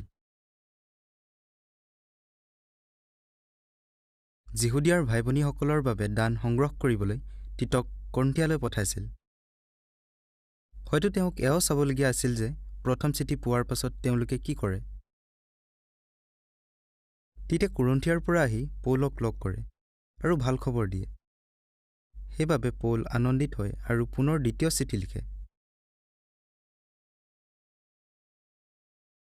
দ্বিতীয় কৰিন্থিয়াত 13টা অধ্যায় আছে। প্ৰথম অধ্যায়ত পৌলে কৈছে যে যীশুৱা কৰুণাময় পিতৃ আৰু সকলো সান্তনাৰ ঈশ্বৰ। তেওঁ আমাৰ ক্লেশৰ মাজত আমাক সান্তনা দিয়ে। দ্বিতীয় অধ্যায়ত পৌলে ভাই ভনীসকলক প্ৰেম কৰে বুলি আশ্বাস দিয়ে আৰু মনত পেলাই দিয়ে যে প্ৰথম চিঠিত তেওঁ তেওঁলোকক কঠোৰ পৰামৰ্শ দিছিল। মণ্ডলীৰ পৰা যিজন দোষীক উলিয়াই দিয়া হৈছিল তেওঁ এতিয়া নিজকে সলনি কৰিছে। সেইবাবে মণ্ডলীয়ে তেওঁক ক্ষমা কৰিব আৰু পুনৰ আদৰি ল'ব। তৃতীয় অধ্যায়ত পৌলে লিখিছিল যে আমাৰ প্ৰয়োজনীয় যোগ্যতা ঈশ্বৰৰ পৰা হয়। চতুৰ্থ অধ্যায়ত বৰ্ণনা কৰিছে যে আমাৰ সেৱা এনে দীপ্তিৰূপ ধন যি মাটিৰ পাত্ৰত আছে। যদিও আমি মাটিৰ পাত্ৰ হওঁ, কিন্তু আমাৰ শুভবাৰ্তাৰ বাবে লোকসকলে অনন্ত জীৱন পাব আৰু আমিও পাম। পঞ্চম অধ্যায়ত পৌলে কৈছে খ্ৰীষ্টৰ প্ৰেমে আমাক সীমাবদ্ধ কৰি ৰাখিছে। খ্ৰীষ্টৰ প্ৰেমে আমাক কেৱল তেওঁৰ বাবে জীয়াই থাকিবলৈ আৰু তেওঁৰ উদাহৰণ অনুকৰণ কৰিবলৈ অনুপ্ৰাণিত কৰে। অধ্যায় 6 বৰ্ণনা কৰিছে যে যদি এজন সত্য খ্ৰীষ্টানে আন লোকৰ লগত সংগতি কৰে তেনেহ'লে তেওঁ তেওঁৰ লগত অসমানভাৱে জোতা হোৱাৰ দৰে হয়। ইয়াৰ বাবে তেওঁৰ বিশ্বাস দুৰ্বল হ'ব পাৰে। অধ্যায় 7 কৈছে ঈশ্বৰীয় নিৰাশ আৰু জগতৰ নিৰাশৰ মাজত কি পাৰ্থক্য আছে। যেতিয়া এজন ব্যক্তিয়ে উপলব্ধি কৰে যে তেওঁ ঈশ্বৰৰ বিৰুদ্ধে কাম কৰিছে, তেতিয়া তেওঁৰ নিৰাশ দেখি ঈশ্বৰ আনন্দিত হয়। সেই ব্যক্তিজনে অনুতাপ কৰি বেয়া পথ এৰি দিয়ে। জগতৰ নিৰাশ ইয়াতকৈ বেলেগ। এজন ব্যক্তিয়ে হয়তো নিজৰ পাপ প্ৰকাশ হোৱাৰ বাবে নিৰাশ হয়, কিন্তু তেওঁ ঈশ্বৰৰ ক্ষমা পাবলৈ ইচ্ছা নকৰে। অধ্যায় 8 আৰু 9 কৰিন্থিয়াৰ ভাই ভনীসকলে যিহুদীয়াৰ ভাই ভনীসকলৰ বাবে দান সংগ্ৰহ কৰাৰ যি কাম আৰম্ভ কৰিছিল তাক পূৰ কৰিবলৈ পৌলে উৎসাহিত কৰে। আপুনি জানেনে, পৌলে প্ৰচাৰ কৰা, শিক্ষা দিয়া আৰু সাহায্য কামৰ বাবে একেটা গ্ৰীক শব্দ পৰিচৰ্যা পদ ব্যৱহাৰ কৰিছে। ইয়ে দেখুৱায় যে খ্ৰীষ্টানসকলে যি সাহায্য কাম কৰে সেয়া যীশুৱাৰ এক পবিত্ৰ সেৱা হয়। অধ্যায় 10 পৰা 13লৈকে পৌলে কৰিন্থিয়াৰ ভাই ভনীসকলক যুক্তি দি বৰ্ণনা কৰে যে নিজকে পাচনি বুলি দাবী কৰা লোকসকলৰ শিক্ষা কিয় মিছা হয়। পৌলে মণ্ডলীক সোঁৱৰাই যে লোকসকলৰ মনত গভীৰভাৱে প্ৰভাৱ পেলোৱা মিছা শিক্ষা, বেয়া অভ্যাস আৰু অসৎ আচৰণবোৰৰ পৰা দূৰে থাকিবলৈ বাইবেলৰ শিক্ষাই সহায় কৰে। দ্বিতীয় কৰিন্থিয়া কিতাপ পঢ়াৰ সময়ত ধ্যান দিয়ক যে সকলো ধৰণৰ সান্তনা দিয়া ঈশ্বৰে আমাক কেনেকৈ শক্তি দিয়ে। হৃদয়েৰে অনুতাপ কৰিলে কেনেকৈ যীশুৱাৰ লগত সম্পৰ্ক গঢ়ি তুলিব পাৰি আৰু এজন দুৰ্বল ব্যক্তিয়ে কেনেকৈ শুভবাৰ্তা প্ৰচাৰ কৰিব পাৰে।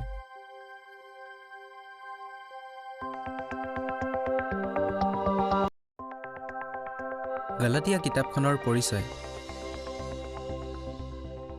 পাচনি পৌলে এই চিঠিখন তেওঁৰ দ্বিতীয় মিছনাৰী যাত্ৰাৰ সময়ত বা তাৰ পাছত হয়তো কৰিন্থ বা ছিৰিয়াৰ আন্তিয়খিয়াত লিখিছিল। পৌলে চিঠি লিখোঁতে প্ৰায় ছেক্ৰেটাৰীৰ সহায় লৈছিল, কিন্তু গালাতিয়া চিঠিখন তেওঁ নিজে লিখিছিল। এইখন প্ৰায় 50 পৰা 52 খ্ৰীষ্টাব্দৰ মাজত লিখিছিল। আপুনি জানেনে, গালাতিয়া ৰোমৰ এক ৰাজ্য আছিল আৰু ই য'ত আছিল সেয়া বৰ্তমান সময়ত তুৰ্কী দেশৰ মধ্যভাগ হয়। গালাতিয়া মণ্ডলীলৈ লিখা চিঠিখনত পৌলে পিছদিয়া, আন্তিয়খিয়া, ইকনিয়, লুস্ৰা আৰু দৰ্বিকো অন্তৰ্ভুক্ত কৰিছিল। কিছুমান মিছা শিক্ষকে শিকাইছিল যে সত্য খ্ৰীষ্টানসকলে মচীৰ নিয়ম পালন কৰা অতি প্ৰয়োজন। এই শিক্ষা ভুল বুলি প্ৰমাণ কৰিবলৈ পৌলে এই চিঠিখন লিখিছিল। গালাতিয়া চিঠিখনত 6টা অধ্যায় আছে। প্ৰথম অধ্যায়ত পৌলে যিহুদীৰ পৰা খ্ৰীষ্টান কেনেকৈ হৈছিল তাৰ বিষয়ে জনাইছিল। তেওঁ গালাতিয়াৰ ভাই ভনীসকলক মনত পেলাই দিছিল যে তেওঁৰ শিক্ষা যীশুখ্ৰীষ্টৰ দ্বাৰা হয় আৰু তেওঁলোকে তাক পালন কৰা উচিত। দ্বিতীয় আৰু তৃতীয় অধ্যায়ত পৌলে বুজায় যে বিধানৰ কৰ্মৰ দ্বাৰা এজন ব্যক্তি ধাৰ্মিক নহয়। তেওঁ বিধানক ৰখীয়া বুলি কৈছিল, যিয়ে লোকসকলক খ্ৰীষ্টৰ ফালে লৈ যায়। যীশুৰ ওপৰত বিশ্বাস কৰিলেহে এজন ব্যক্তি ধাৰ্মিক হয়। পৌলে চিনাক্ত কৰে যে প্ৰতিজ্ঞা কৰা আব্ৰাহামৰ বংশ হৈছে খ্ৰীষ্ট আৰু তেওঁৰ লগত শাসন কৰা লোকসকল। 4-6 অধ্যায়ত পৌলে গালাতিয়াৰ ভাই ভনীসকলক সতৰ্ক কৰে যে তেওঁলোকে মানুহৰ শিক্ষাক অনুকৰণ নকৰে। অধ্যায় 4ত পৌলে এনে কথা কয় যি হাগাৰ, ছাৰা আৰু তেওঁলোকৰ সন্তান ইছমাইল আৰু ইছাকৰ লগত জড়িত আছিল। হাগাৰ আৰু ইছমাইলে দাসত্বত থকা জেৰুচালেম আৰু তাইৰ সন্তান বা লোকসকলক চিত্ৰিত কৰে। ছাৰা আৰু ইছাক উৰ্ধ লোকত থকা জেৰুচালেম আৰু তাৰ সন্তানসকল অৰ্থাৎ জিহুৱাৰ সংগঠনৰ স্বৰ্গীয় ভাগ আৰু ঈশ্বৰৰ স্বাধীন পুত্ৰসকলক বুজায়।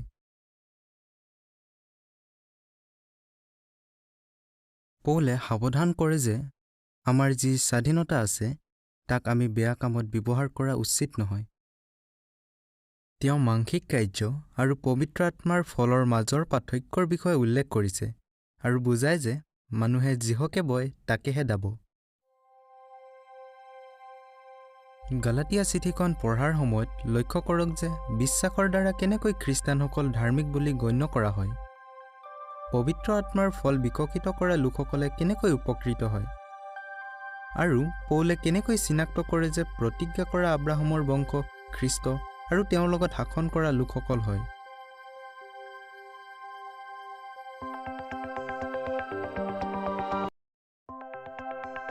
ইফিচিয়া কিতাপখনৰ পৰিচয়। পাচনি পৌলে প্ৰায় 52 খ্ৰীষ্টাব্দত আকিলা আৰু প্ৰিস্কিল্লাৰ লগত দ্বিতীয় মিছনেৰী যাত্ৰাৰ বাবে ইফিচিয়ত প্ৰথমবাৰ আহিছিল। পৌলে অলপ সময়ৰ পাছত আকিলা আৰু প্ৰিস্কিল্লাক ঘোষণা কাৰ্য কৰিবলৈ আৰু শিক্ষা দিবলৈ এৰি গৈছিল। কিন্তু তেওঁৰ তৃতীয় মিছনেৰী যাত্ৰাত পৌলে প্ৰায় 3 বছৰ তাত থাকি উৎসাহেৰে ঘোষণা কৰে আৰু ইফিচিয়াৰ ভাই ভনীসকলৰ লগত এক গভীৰ সম্পৰ্ক গঢ়ি তোলে। প্ৰায় 60 বা 61 খ্ৰীষ্টাব্দত পাচনি পৌলে ইফিচিয়া মণ্ডলীৰ বাবে চিঠি লিখিছিল। তেওঁ এই চিঠিখন ৰোমত লিখিছিল, য'ত তেওঁ বিচাৰৰ বাবে অপেক্ষা কৰি আছিল। ইফিচিয়াৰ চিঠিখনত 6টা অধ্যায় আছে। প্ৰথম অধ্যায়ত ঈশ্বৰৰ শাসনৰ বিষয়ে উল্লেখ আছে। আন এক কথাত তেওঁৰ ঘৰখন কেনেকৈ চলাব। এই শাসনৰ যোগেদি যিসকলক স্বৰ্গৰ বাবে বা পৃথিৱীত থাকিবলৈ নিৰ্বাচন কৰা হৈছে তেওঁলোকে যীশুৰ দ্বাৰা জেহুৱাৰ লগত একত্ৰিত হ'ব।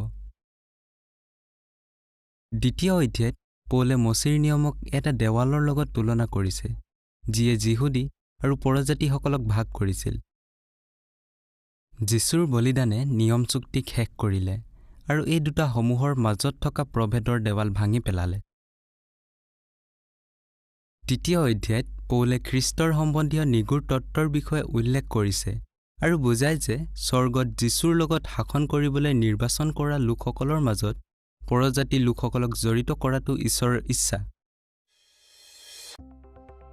আপুনি জানেনে, ইফিছ নগৰখন আৰ্টেমি দেৱীক সমৰ্পণ কৰা এখন বিশাল মন্দিৰৰ বাবে বিখ্যাত আছিল।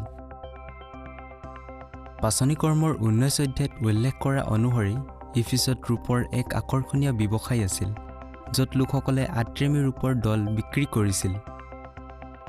ইফিছত প্ৰায় 3 বছৰ থকা সময়ছোৱাত পৌলে উপাসনাত মূৰ্তিৰ ব্যৱহাৰ কৰাটো ভুল বুলি লোকসকলক কৈছিল। পৰিণামস্বৰূপে ইফিছত বহুতো লোকে মূৰ্তি পূজা এৰি জিহুৱাৰ উপাসনা কৰিবলৈ আৰম্ভ কৰে। ইয়াৰ বাবে মূৰ্তি নিৰ্মাণ কৰা আৰু বিক্ৰী কৰা লোকসকলৰ খং উঠে আৰু তেওঁলোকে অশান্তিৰ পৰিৱেশ সৃষ্টি কৰে। 4 অধ্যায়ত ইফিচিয়াৰ লোকসকলক পুৰাতন পুৰুষ অৰ্থাৎ পুৰণি আচাৰ ব্যৱহাৰ ত্যাগ কৰি জিহুৱা ঈশ্বৰৰ ইচ্ছাৰ অনুসৰি নতুন পুৰুষক পিন্ধিবলৈ পৰামৰ্শ দিয়া হৈছে। 5 অধ্যায়ত পৌলে ইফিচিয়াৰ লোকসকলক প্ৰেম কৰিবলৈ উৎসাহিত কৰে। এই প্ৰেম পৰিয়ালতো দেখুওৱা উচিত। পত্নীসকলক স্বামীৰ বশীভূত হ'বলৈ পৰামৰ্শ দিয়া হৈছে। স্বামীসকলক পৰামৰ্শ দিয়া হৈছে যে খ্ৰীষ্ট যেনেকৈ মণ্ডলীক প্ৰেম কৰিলে তেনেকৈ তেওঁলোকে নিজৰ ভাৰ্যাক প্ৰেম কৰা উচিত। 6 অধ্যায়ত পৌলে সাজ পৰিধান কৰাৰ দৃষ্টান্ত ব্যৱহাৰ কৰিছে আৰু ঈশ্বৰৰ আটাই সাজ পিন্ধিবলৈ ইফিচিয়াৰ লোকসকলক উৎসাহিত কৰিছে। এনে কৰাৰ যোগেদি তেওঁলোকে সমস্যাৰ স্বত্তেও বিশ্বাসী হৈ থাকিবলৈ সক্ষম হ'ব। ইফিচিয়াৰ কিতাপখন পঢ়াৰ সময়ত মন কৰক যে আমি কেনেকৈ যিহোৱাৰ ইচ্ছা অনুসৰি নতুন পুৰুষক পিন্ধিব পাৰোঁ।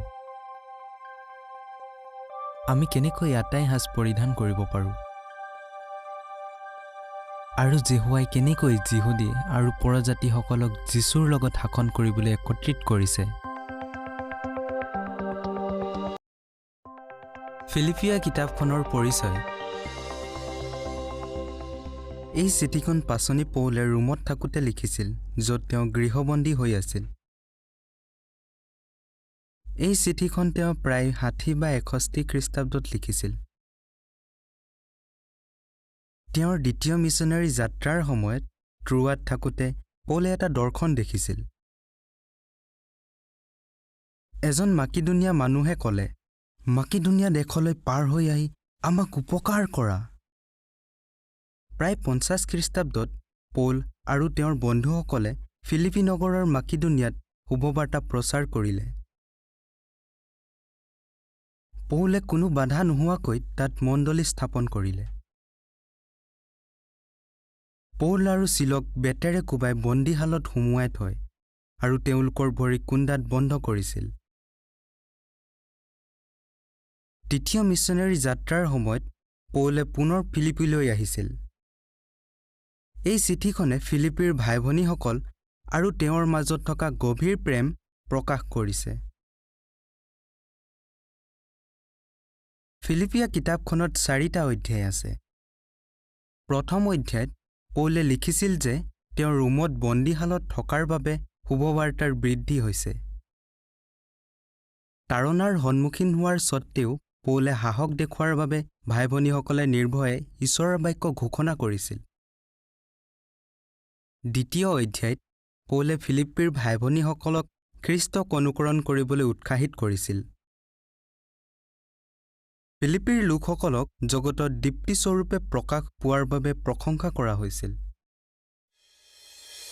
আপুনি জানেনে, পৌলে ৰোমত থাকোঁতে তেওঁৰ বাবে ফিলিপিৰ ভাই ভনীসকলে ইপাফ্ৰদিতৰ হাতত উপহাৰ পঠাইছিল। পাছত পৌলে ইপাফ্ৰদিতক ফিলিপিৰ মণ্ডলীৰ কাৰণে চিঠি দি পঠালে।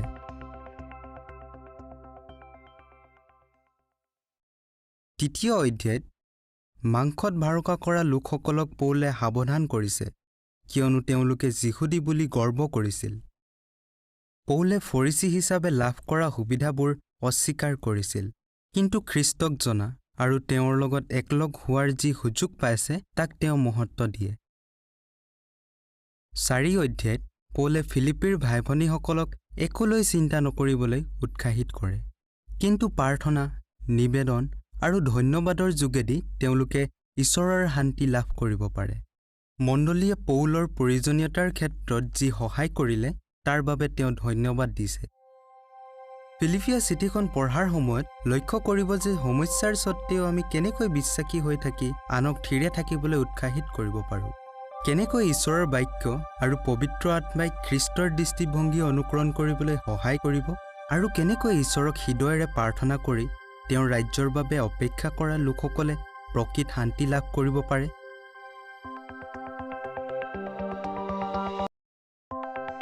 কলচীয়া কিতাপখনৰ পৰিচয়। পাচনি পৌলে এই চিঠিখন ৰোমত লিখিছিল, প্ৰায় 60 বা 61 খ্ৰীষ্টাব্দত। এই কিতাপখন তেওঁ গৃহবন্দী হৈ থাকোঁতে লিখিছিল। পৌলৰ এই চিঠিখনে প্ৰকাশ কৰে যে তেওঁ কলচীত সাক্ষাৎ কৰা নাছিল, কিন্তু ইপাফ্ৰাৰ পৰিশ্ৰমৰ বাবে এই মণ্ডলীয়ে উন্নতি কৰিছিল। পৌলে মণ্ডলীৰ বহুতো সদস্যক জানিছিল, তাৰ ভিতৰত আপ্পিয়া, আৰ্কিপ্প আৰু ফিলিমন আছিল। এই 3জন লোকক তেওঁ চিঠি লিখিছিল। মণ্ডলী স্থাপন হোৱা কিছুদিনৰ পাছত মিছা শিক্ষকসকলে কলচীৰ খ্ৰীষ্টানসকলক প্ৰবঞ্চনাৰ দ্বাৰাই ভুলাবলৈ চেষ্টা কৰিছিল। পৌলক মণ্ডলীৰ বিষয়ে জনাবলৈ ইপাফ্ৰাই কলচীৰ পৰা ৰোমলৈকে শ মাইল যাত্ৰা কৰিছিল। কলচীয়া কিতাপখনত 4টা অধ্যায় আছে। প্ৰথম অধ্যায়ত পৌলে প্ৰকাশ কৰে যে কলচীৰ লোকসকলে ঈশ্বৰৰ বিষয়ে সঠিক জ্ঞান লোৱাত উন্নতি কৰি থকা উচিত। পৌলে ঈশ্বৰৰ পুত্ৰক অদৃশ্য ঈশ্বৰৰ প্ৰতিমূৰ্তি আৰু গোটেই সৃষ্টিৰ প্ৰথম জাত আৰু সকলো তেওঁৰ দ্বাৰাই সৃজা হ'ল বুলি কৈছিল। যীশুৱে হৈছে মণ্ডলীৰ মূৰ। দ্বিতীয় অধ্যায়ত পৌলে দৰ্শনবিদ্যাক সমৰ্থন কৰা আৰু মোচেৰ নিয়ম পালন কৰা লোকসকলৰ পৰা কলচীৰ লোকসকলক সাৱধান কৰিছিল। পৌলে বৰ্ণনা কৰে যে মোচেৰ নিয়ম মুচি পেলোৱা হ'ল। ঈশ্বৰে লাক্ষণিকভাৱে ইয়াক গজাল মাৰি খ্ৰীষ্টৰ যাতনা স্তম্ভত আঁৰি দিয়ে। আপুনি জানেনে, কলচীয়া 4 অধ্যায় 10 পদত পৌলে বাৰ্নাবাৰ কুটুম্ব মাৰ্কৰ বিষয়ে উল্লেখ কৰিছে। মাৰ্কক জোহন বুলিও কোৱা হয়।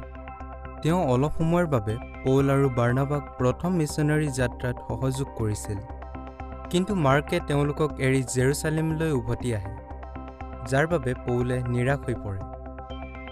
প্ৰায় 12 বছৰ পাছত মাৰ্ক পৌলৰ সহকৰ্মী হিচাপে ৰোমত আছিল। তেওঁলোকৰ মাজত থকা সকলো সমস্যা সমাধান হৈছিল।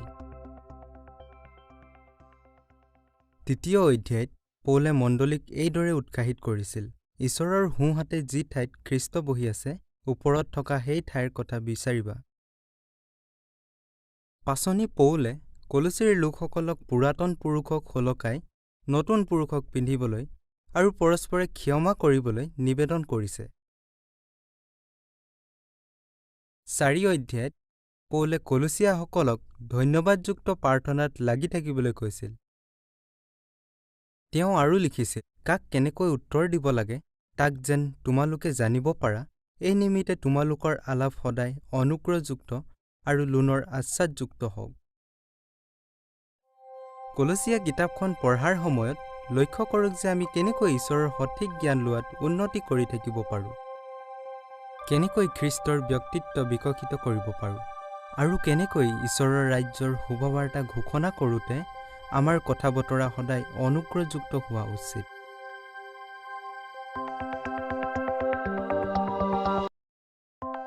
প্ৰথম থিছলনিকীয়া কিতাপখনৰ পৰিচয়। পাছনি পৌলে দ্বিতীয় মিছনাৰী যাত্ৰাৰ সময়ত কৰিন্থত প্ৰায় 50 খ্ৰীষ্টাব্দত এই চিঠিখন লিখিছিল। থিছলনিকীত অহাৰ কিছু সময়ৰ পাছত পৌলে নামঘৰত 3টা বিশ্ৰামবাৰত প্ৰচাৰ কৰিছিল। অতি সোনকালে তাত এটা মণ্ডলী স্থাপন কৰা হ'ল। পৌলৰ সফলতা দেখি যিহুদীসকলে তাক ঈৰ্ষা কৰিছিল আৰু তেওঁৰ বিৰুদ্ধে লোকসকলক উত্তেজিত কৰিছিল। পৌল আৰু চিলক বিৰিয়াত পঠোৱাৰ পাছতো ভাই-ভনীসকলে প্ৰচাৰ কৰি থাকিল। প্ৰথম থিছলনিকীয়া কিতাপখনত 5টা অধ্যায় আছে। প্ৰথম অধ্যায়ত পৌলে ভাই-ভনীসকলক ঈশ্বৰৰ বাক্য গ্ৰহণ কৰাৰ বাবে আৰু ক্লেশৰ সময়ত ধৈৰ্য ধৰাৰ বাবে প্ৰশংসা কৰিছিল।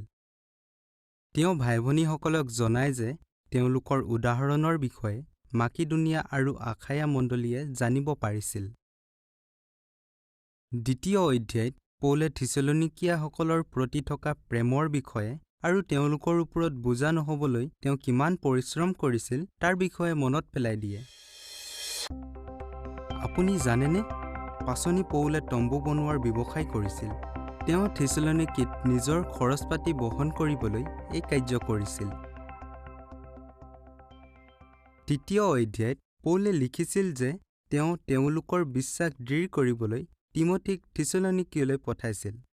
এতিয়া তিমথিয়ই ভাল খবৰ পৌলৰ ওচৰলৈ লৈ আহে। 4 অধ্যায়ত পৌলে নিজৰ আপোনজনক হেৰুওৱা লোকসকলক সান্তনা দিয়ে। যীশুৰ পুনৰুত্থানে আশ্বাস দিয়ে যে মৃতবিলাক পুনৰ জীৱিত হ'ব। পৌলে হ'বলগীয়া ঘটনাৰ বিষয়ে উল্লেখ কৰি কয় যে জিহুৱাৰ দিনত বিৰোধীসকলক বিনাশ কৰিব। তেওঁ ঈশ্বৰৰ মানদণ্ড অস্বীকাৰ কৰা লোকৰ পৰিৱৰ্তে ঈশ্বৰৰ মানদণ্ড অনুসৰি জীৱন যাপন কৰা লোকক পোহৰৰ সন্তান বুলি কৈছে। তেওঁ মণ্ডলীক আধ্যাত্মিকভাৱে সজাগ হ'বলৈ, সকলো বিষয়ৰ পৰীক্ষা কৰিবলৈ, নিৰন্তৰে প্ৰাৰ্থনা কৰিবলৈ আৰু এজনে আনজনক উৎসাহিত কৰিবলৈ পৰামৰ্শ দিয়ে। আপুনি প্ৰথম থিছলনিকীয়া কিতাপখন পঢ়াৰ সময়ত লক্ষ্য কৰক যে বিৰোধীসকলক সহন কৰিলে আমি কেনেকৈ আনক উৎসাহিত কৰিব পাৰোঁ। যিসকলে মৃত্যুত আপোনজনক হেৰুৱাইছে তেওঁলোকক পুনৰুত্থানৰ আশাই কেনেকৈ সান্তনা দিয়ে আৰু ঈশ্বৰৰ ৰাজ্যৰ ৰজা যীশুখ্ৰীষ্টই কেনেকৈ ঈশ্বৰৰ সকলো শত্ৰুক ধ্বংস কৰিব।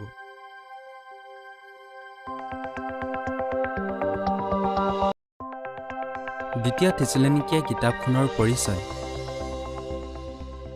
প্ৰথম থিছালনিকীয়া চিঠিখন লিখাৰ কিছু সময়ৰ পাছত পাচনি পৌলে কোৰিন্থত থাকোঁতে প্ৰায় 51 খ্ৰীষ্টাব্দত এই গুৰুত্বপূৰ্ণ চিঠিখন লিখিছিল।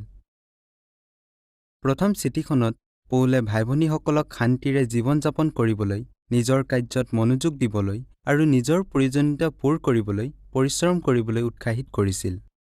এই পৰামৰ্শ দিয়া উচিত আছিল, কিয়নো বহুতো লোকে আনৰ কাৰ্যত বাধা দিছিল আৰু নিজৰ প্ৰয়োজনীয়তা পূৰ কৰাৰ বাবে কাম কৰিবলৈ ইচ্ছা কৰা নাছিল। আৰু হয়তো মণ্ডলীয়ে পাচনি পৌল বা আন দায়িত্বত থকা ভাইসকলৰ পৰা চিঠি বা বাৰ্তা গ্ৰহণ কৰিছিল, য'ত তেওঁলোকে উল্লেখ কৰিছিল যে প্ৰভুৰ দিন উপস্থিত হ'ল। দ্বিতীয় থিছালনিকীয়া কিতাপখনত 3টা অধ্যায় আছে। প্ৰথম অধ্যায়ত ভাই ভনীসকলে বিশ্বাস আৰু ধৈৰ্য দেখুৱাৰ বাবে পৌলে প্ৰশংসা কৰিছে আৰু তেওঁ বুজায় যে যেতিয়া যীশুৱে শাসন কৰিব আৰু ঈশ্বৰৰ শত্ৰুক ধ্বংস কৰিব, তেতিয়া তাৰণাৰ সন্মুখীন হোৱা লোকসকলে শান্তি লাভ কৰিব। দ্বিতীয় অধ্যায়ত পৌলে উল্লেখ কৰিছে যে জিহুৱাৰ দিন উপস্থিত হোৱাৰ আগতে কিছুমান ঘটনা ঘটিব। ইয়াত জড়িত আছে ধৰ্ম ত্যাগ কৰা লোক বৃদ্ধি পাব আৰু পাপপুৰুষ প্ৰকাশিত হ'ব, অৰ্থাৎ নিজকে ধৰ্মীয় নেতা বুলি দাবী কৰা লোকৰ এটা দল ওলাব। এই লোকবিলাকে মণ্ডলীত নিজৰ প্ৰশংসা বিচাৰিব। আপুনি জানেনে, পৌলৰ চিঠিত মিছা অভিযোগ লগোৱাৰ বাবে তেওঁ এইদৰে লিখিছিল, মোৰ এই মংগলবাদ মই পৌলে নিজ হাতে লিখিলোঁ। প্ৰত্যেক পত্ৰত এইয়ে চিন, মই এনেকৈ লিখোঁ। তৃতীয় অধ্যায়ত পৌলে মণ্ডলীক পৰামৰ্শ দিয়ে যে যিসকলে অনিয়মকৈ চলি আছে তেওঁলোকৰ সৈতে মিলামেচা কৰা উচিত নহয়, কিয়নো তেওঁলোকে কাম কৰিবলৈ ইচ্ছা নকৰে। মণ্ডলীৰ ভাই ভনীসকলে তেওঁলোকক শত্ৰু বুলি ভবাৰ পৰিৱৰ্তে ভাই বুলি ভবা উচিত। তেওঁলোকক অনুতাপ কৰোৱাটোৱেই হৈছে একমাত্ৰ উদ্দেশ্য।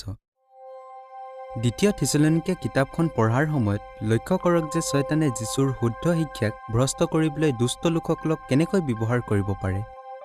আমি বুদ্ধিমতাৰে কেনেকৈ অনিয়মকৈ চলা ভাইসকলৰ লগত সংগতি কৰাৰ পৰা দূৰে থাকিব পাৰোঁ আৰু কেনেকৈ ক্লেশ সহন কৰি ঈশ্বৰৰ ৰাজ্যৰ বাবে অপেক্ষা কৰিব পাৰোঁ।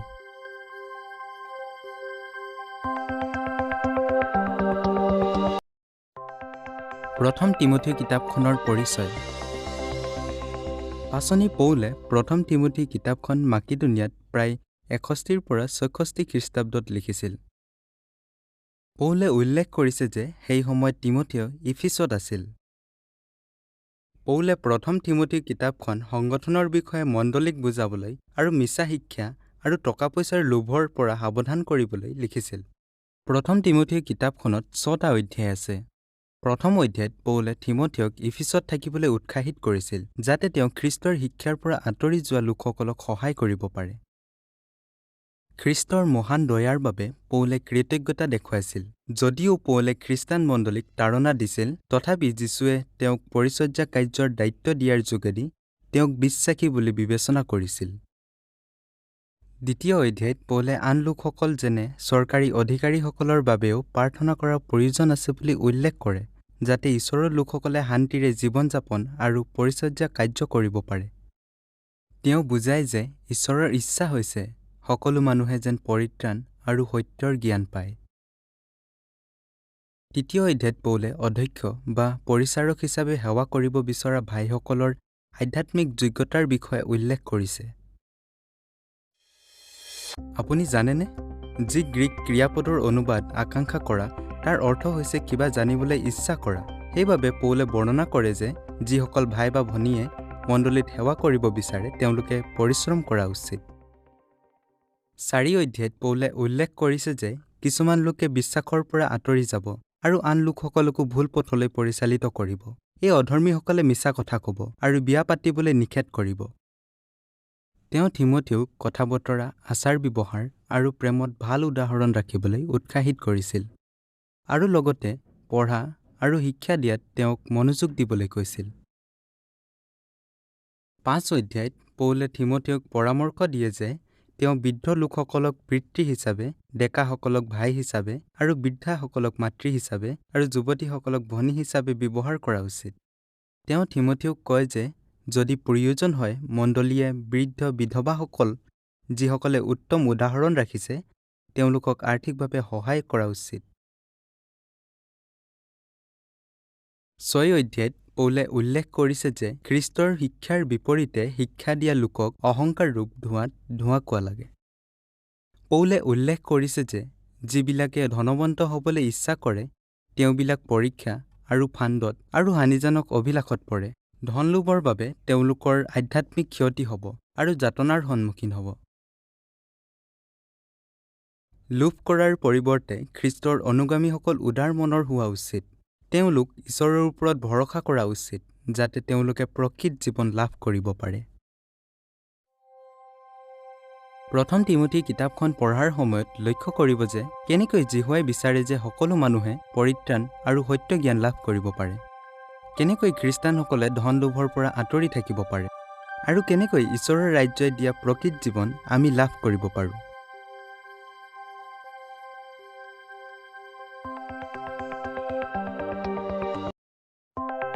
দ্বিতীয় থিমথিয় কিতাপখনৰ পৰিচয়। এই চিঠিখন পাচনি পৌলে 65 খ্ৰীষ্টাব্দত ৰোমত থাকোঁতে লিখিছিল। সম্ৰাট নেৰৱে খ্ৰীষ্টান লোকসকলক তাড়না দিবলৈ আৰম্ভ কৰিছিল আৰু পৌল পুনৰ ৰোমত বন্দী হৈছিল। প্ৰথম বন্দী কৰাৰ সময়ত তেওঁক ঘৰত ৰাখিছিল। এইবাৰ তেওঁৰ পৰিস্থিতি গভীৰ আছিল। তেওঁক কেৱল শিকলিৰে বন্ধাই নহয়, কিন্তু তেওঁ মৃত্যুৰ সন্মুখত আছিল। পৌলে চিঠিত ঈশ্বৰৰ যি অনুগ্ৰহৰ বৰ আছে তাক উজ্জ্বল কৰিবলৈ থিমথিয়ক উৎসাহিত কৰিছিল, যাতে তেওঁ ঈশ্বৰৰ পৰা অনুগ্ৰহ লাভ কৰিব পাৰে আৰু ডেকাসকলৰ অসৎ ইচ্ছাৰ পৰা আঁতৰি থাকিব পাৰে। দ্বিতীয় থিমথিয়ত 4টা অধ্যায় আছে। ইফিছত থাকোঁতে হয়তো পৌলে থিমথিয়ক উৎসাহিত কৰিবলৈ লিখা চিঠিখন খুলিছিল। পৌলে উল্লেখ কৰিছিল যে এছিয়াৰ কিছুমান ভাইসকলে তেওঁৰ পৰা আঁতৰি গৈছিল, কিন্তু অনেছিফৰক প্ৰশংসা কৰিছিল, যিজনে সাহসেৰে পৌলৰ সেৱা কৰিবলৈ বিচাৰিছিল। দ্বিতীয় অধ্যায়ত পৌলৰ পৰা থিমথিয়ই যিবোৰ শিকিছে সেইবোৰ আন বিশ্বাসী লোকসকলক শিকাবলৈ পৌলে কৈছিল। মোৰ আৰু অখিষ্ট বাদ বিচাৰবোৰে যে বিৰোধ জন্মাই ইয়াকে জানি সেইবোৰত মন নিদিবলৈ পৌলে থিমথিয়ক কৈছিল। আপুনি জানেনে, পৌলে লিখা 14খন কিতাপৰ ভিতৰত থিমথিয়লৈ লিখা পৌলৰ দ্বিতীয় চিঠিখন হৈছে শেষৰ কিতাপ। তেওঁ এইবোৰ 15 বছৰৰ ভিতৰত লিখিছিল। ৰোমৰ জেলত বন্দী হৈ থাকোঁতে তেওঁ 5খন কিতাপ লিখিছিল। এইবোৰ কিতাপখন তেওঁ মুকলি হোৱাৰ অলপ দিনৰ আগত লিখিছিল।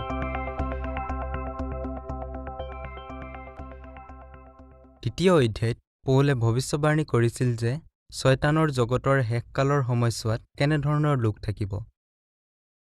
পৌলে থিমথিয়ক মনত পেলাই দিছিল যে ঈশ্বৰৰ নিশ্চাসিত শাস্ত্ৰপদবোৰে পৰিত্ৰাণৰ অৰ্থে তেওঁক জ্ঞানী কৰিব পাৰে।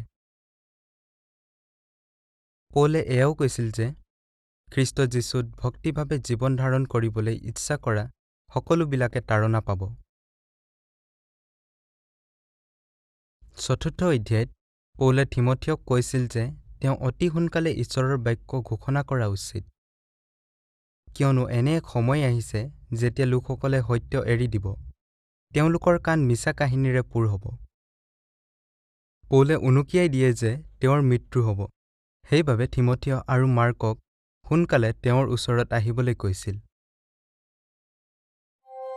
পৌলে থিমথিয়লৈ লিখা দ্বিতীয় চিঠিখন পঢ়াৰ সময়ত আপুনি মন কৰিব যে মৃত্যুৰ সন্মুখীন হোৱাৰ স্বত্তেও তেওঁ আনৰ বিষয়ে চিন্তা কৰিছিল, বিশেষকৈ তেওঁৰ প্ৰিয় থিমথিয়ৰ বিষয়ে। ঈশ্বৰীয় ভক্তিৰে জীৱন ধাৰণ কৰিবলৈ ইচ্ছা কৰা লোকসকলে কেনেকৈ তাড়না পাব, আৰু পৌল আৰু থিমথিয়ৰ দৰে আমি কেনেকৈ আমাৰ সম্পূৰ্ণ ধ্যান ঈশ্বৰৰ ৰাজ্যৰ ওপৰত ৰাখি আমাৰ সেৱা পূৰ কৰিব পাৰোঁ। তীত কিতাপখনৰ পৰিচয়।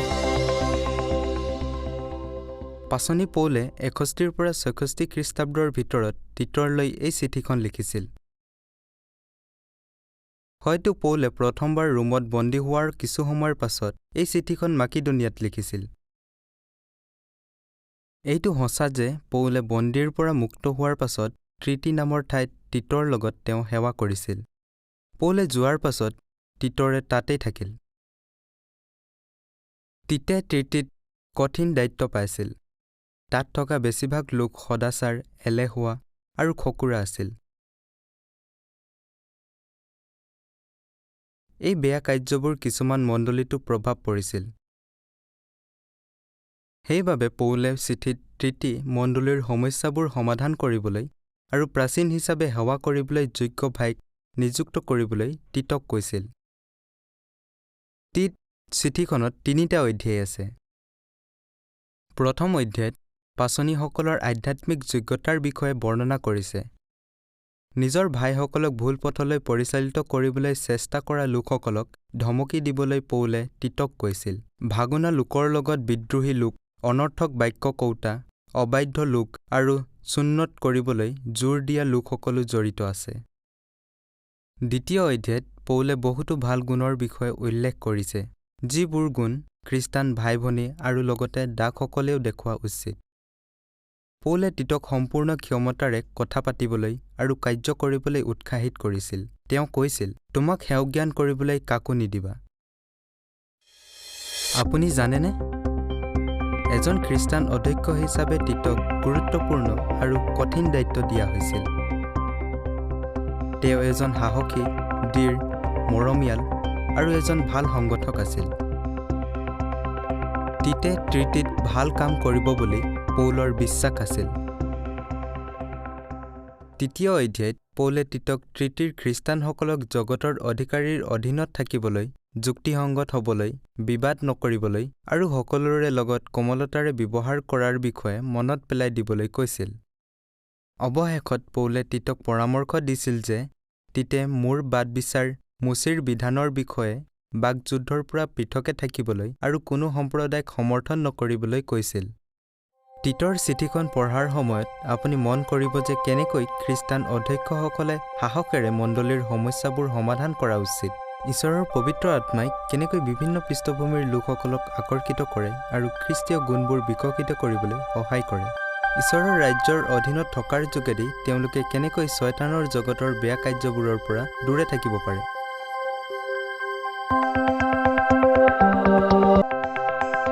ফিলিমন কিতাপখনৰ পৰিচয়।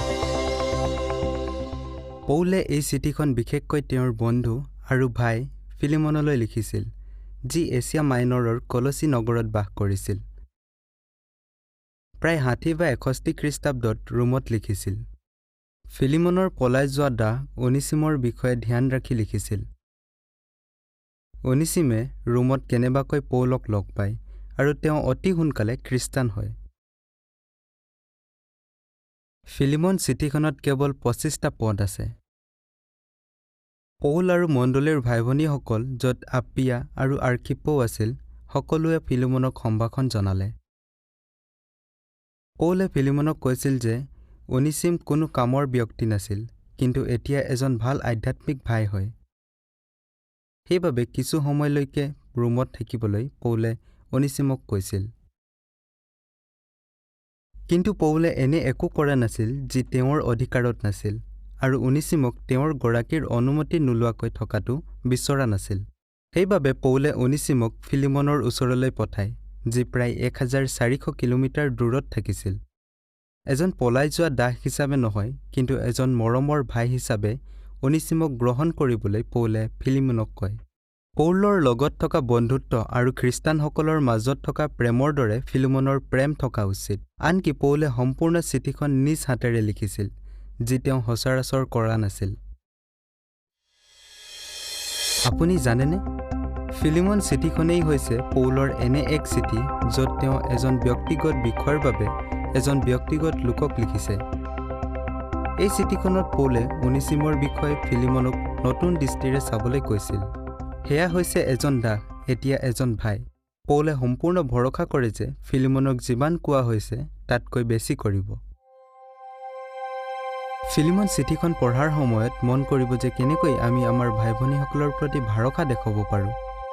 নিজৰ অধিকাৰত নথকা কাম নকৰি পৌলে কেনেকৈ নম্ৰতা দেখুৱাইছিল আৰু কেনেকৈ কৰুণা আৰু ক্ষমা কৰা গুণ তুলি ধৰিছিল, যিবোৰ গুণ ঈশ্বৰৰ ৰাজ্যৰ অধীনত থাকিব বিচৰা লোকসকলে প্ৰকাশ কৰা উচিত।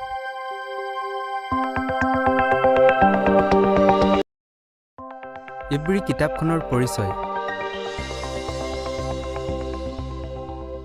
পৌলে এই চিঠিখন প্ৰায় 61 খ্ৰীষ্টাব্দত লিখিছিল। হয়তো তেওঁৰ ৰুমত বন্দী হৈ থকাৰ সময়ত বা কিছু সময়ৰ পাছত লিখিছিল। এই চিঠিত দিয়া তথ্যই উনুকিয়াই দিয়ে যে তেওঁ যিহুদীত থকা ইব্ৰী খ্ৰীষ্টানসকলৰ বাবে লিখিছিল। তেওঁলোক বহু বছৰৰ পৰা খ্ৰীষ্টান আছিল, কিন্তু আধ্যাত্মিকভাৱে কিছুমান লোকক টান আহাৰৰ পৰিৱৰ্তে গাখীৰৰ প্ৰয়োজন আছিল। ইয়ে তেওঁলোকৰ বিশ্বাসক বিপদত পেলাইছিল, কিয়নো তেওঁলোকক যিহুদী ধৰ্মগুৰু আৰু সমৰ্থনকাৰীসকলে বিৰোধ কৰিছিল। বিৰোধীসকলে তৰ্ক কৰিছিল যে খ্ৰীষ্টানসকলৰ উপাসনাত তেওঁলোকক সহায় কৰিবলৈ কোনো দৃশ্য বস্তু নাছিল।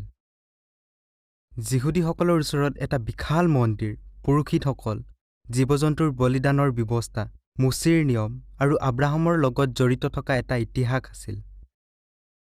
পৌলে ইব্ৰী খ্ৰীষ্টানসকলক কৈছিল যে তেওঁলোকৰ উপাসনাৰ বাবে সেই ব্যৱস্থাৰ ওপৰত নিজৰ বিশ্বাস মজবুত কৰে, যি ঈশ্বৰে স্বৰ্গত যীশুৰ জৰিয়তে স্থাপন কৰিছে। এই ব্যৱস্থাৰ বাবে খ্ৰীষ্টানৰ উপাসনা ইজৰাইলৰ উপাসনাতকৈ শ্ৰেষ্ঠ আছিল। পৌলৰ চিঠিৰ পৰা মুচিৰ নিয়ম পালন কৰা লোকসকলৰো লাভ হৈছিল।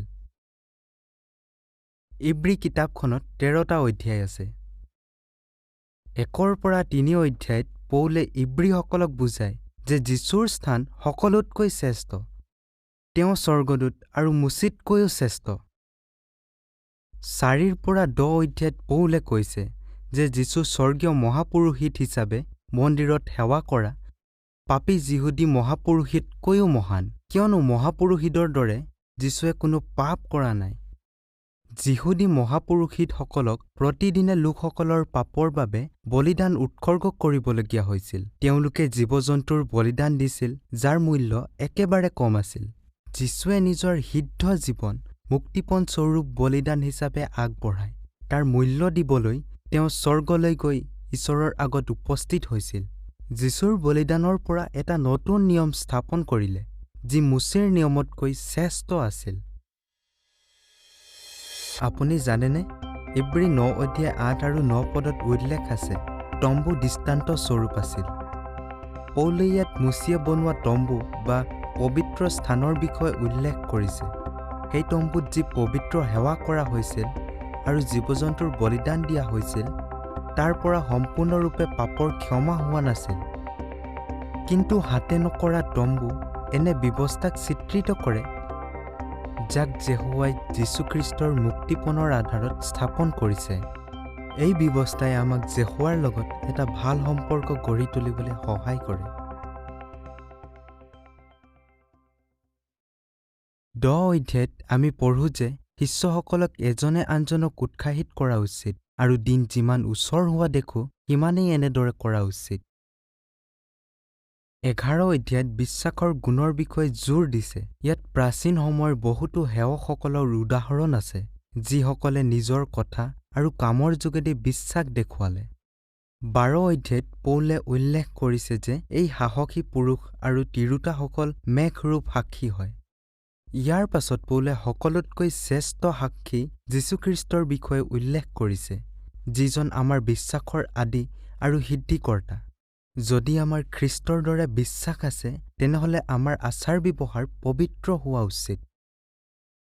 13 অধ্যায়ত পৌলে এইদৰে উৎসাহিত কৰিছে, ভাতৃপ্ৰেম চলি থাকক, সকলোৰে মাজত বিবাহ আদৰণীয় হওক, আৰু তোমালোকে তোমালোকৰ নায়কসকলক মান্য কৰি তেওঁলোকৰ বশীভূত হওক।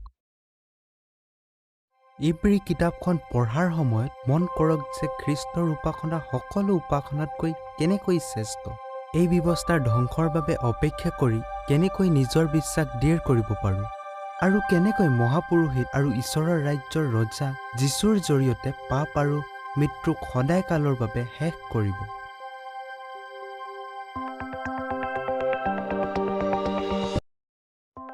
জাকুব কিতাপখনৰ পৰিচয়। যীশুৰ হতীয়া ভাইক জাকুবে এই চিঠিখন লিখিছিল বুলি উচিত প্ৰমাণ আছে। জাকুবে এই চিঠিখন ৬২ খ্ৰীষ্টাব্দৰ আগতে লিখিছিল। সেই সময়ত তেওঁ জেৰুচালেমত আছিল। এই চিঠিখনে জোৰ দিয়ে যে সমস্যাৰ সময়ত আমি বিশ্বাস আৰু ধৈৰ্য দেখুৱাৰ প্ৰয়োজন আছে। পাপৰ পৰা বাচি থাকিবলৈ আমি পবিত্ৰতা বজাই ৰখা উচিত। আমি কাৰ্যৰ যোগেদি আমাৰ বিশ্বাস প্ৰমাণ কৰা উচিত।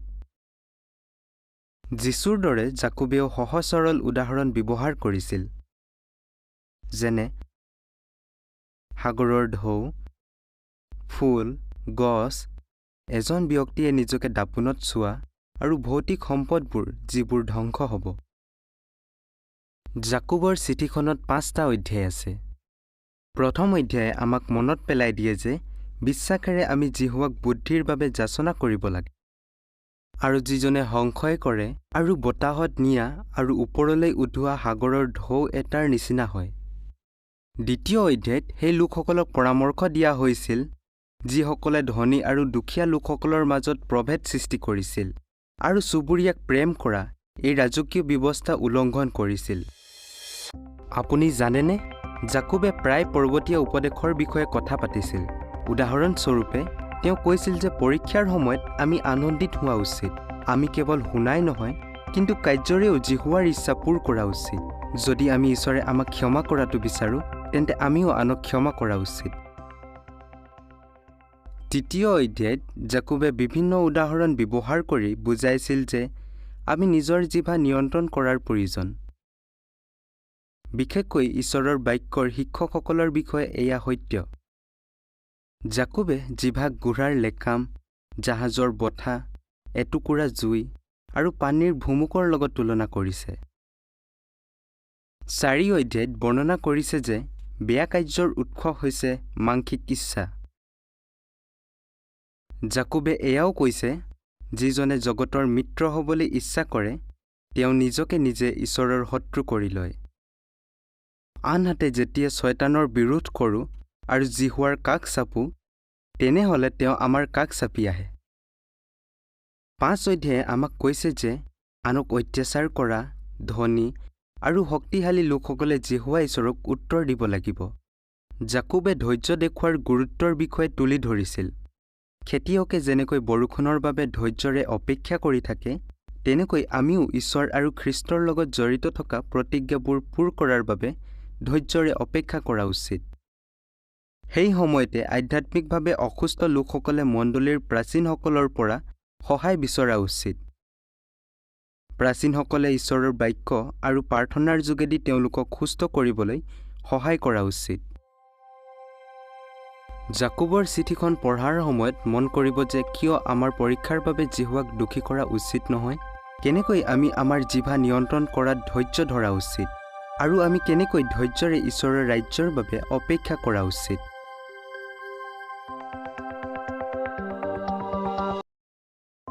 প্ৰথম পিতৰ চিঠিখনৰ পৰিচয়। পাচনি পিতৰে ঈশ্বৰৰ প্ৰেৰণাৰে 2খন চিঠি লিখিছিল, প্ৰথম পিতৰ আৰু দ্বিতীয় পিতৰ। পিতৰে প্ৰথম চিঠিখন বেবিলনত প্ৰায় ৬২ পৰা ৬৬ খ্ৰীষ্টাব্দত লিখিছিল। পিতৰে চিলক নিজৰ ছেক্ৰেটাৰী হিচাপে ব্যৱহাৰ কৰিছিল। পাচনি পিতৰৰ লগত আৰম্ভণিতে থকা ব্যক্তিজনেই হয়তো চিল আছিল। অভিষিক্ত খ্ৰীষ্টান পন্ত, গালাতিয়া, কাপ্পাডকিয়া, এছিয়া আৰু বেথনিয়াৰ লোকসকললৈ পিতৰে প্ৰথম চিঠিখন লিখিছিল। সেই দেশৰ খ্ৰীষ্টানসকলে বহুতো সমস্যাৰ সন্মুখীন হৈছিল। প্ৰথম পিতৰ চিঠিখনত 5টা অধ্যায় আছে। প্ৰথম অধ্যায়ত পিতৰে নিজৰ অভিষিক্ত ভাইসকলক মনত পেলাই দিয়ে যে যীশুখ্ৰীষ্টৰ পুনৰুত্থানৰ আধাৰত তেওঁলোকে নতুন জন্ম, জীৱনময় আশা লাভ কৰিছে। বিশ্বাসী হৈ থাকিলে তেওঁলোকে উত্তৰাধিকাৰী হিচাপে স্বৰ্গত স্থান পাব। সেইবাবে তেওঁলোকক আধ্যাত্মিক কামৰ বাবে নিজৰ মন প্ৰস্তুত কৰা উচিত, শাৰীৰিক অভিলাষৰ পৰা সাৱধান থকা উচিত। দ্বিতীয় অধ্যায়ত পিতৰে যীশুৰ অভিষিক্ত খ্ৰীষ্টানসকলক পবিত্ৰ জাতি আৰু ৰাজকীয় পুৰোহিত বুলি কৈছে, যিসকলে আধ্যাত্মিক আহাৰৰ প্ৰবন্ধ কৰিছে। 3 অধ্যায়ত আমি পঢ়ো যে ছাৰাই আব্ৰাহামৰ অধীনত থকাৰ দৰে পত্নীসকলেও নিজৰ স্বামীৰ অধীনত থকা উচিত। স্বামীসকলেও নিজৰ পত্নীক সন্মান কৰা উচিত। আপুনি জানেনে, পিতৰে প্ৰথম চিঠিখনত বাইবেলৰ 6খন কিতাপৰ উদ্ধৃতি দিছিল। আদি পুস্তক, যাত্ৰা পুস্তক, লেবিয়া পুস্তক, গীতমালা, হিতুপদেশ আৰু যিচয়া। ঈশ্বৰৰ বাক্যৰ উদ্ধৃতি দি পিতৰে যীশুক অনুকৰণ কৰিছে আৰু আমাৰ বাবে এক উত্তম উদাহৰণ ৰাখিছে। 4 অধ্যায়ত পৰীক্ষাৰ সন্মুখীন হোৱাৰ স্বত্তেও যীশুক অনুকৰণ কৰি ঈশ্বৰৰ ইচ্ছা অনুসৰি জীৱন অতিবাহিত কৰাৰ প্ৰয়োজনীয়তাৰ ওপৰত পিতৰে জোৰ দিছিল। আমি প্ৰাৰ্থনাৰ কাৰণে সুবোধ আৰু সচেতন হোৱা উচিত বুলিও তেওঁ কৈছে। 5 অধ্যায়ত সংগী প্ৰাচীনসকলক নিস্বাৰ্থ আৰু নম্ৰতাৰে ঈশ্বৰৰ মেৰসকলক চোৱাচিতা কৰিবলৈ অনুৰোধ কৰিছে। তেওঁ সকলো চিন্তাৰ ভাৰ ঈশ্বৰৰ ওপৰত পেলাই দিবলৈ সকলোকে উৎসাহিত কৰে, কিয়নো তেওঁলোকৰ বাবে তেওঁ চিন্তা কৰে। এই চিঠিখন পঢ়াৰ সময়ত মন কৰিব যে আধ্যাত্মিক কামবোৰ কৰিবলৈ আমি আমাৰ মন কেনেকৈ প্ৰস্তুত কৰা উচিত, স্বামী স্ত্ৰীয়ে এজনে আনজনৰ লগত কেনেদৰে ব্যৱহাৰ কৰা উচিত, আৰু ঈশ্বৰৰ ৰাজ্য অহালৈকে আমি কিয় ধৈৰ্যৰে বাট চাই থকা উচিত।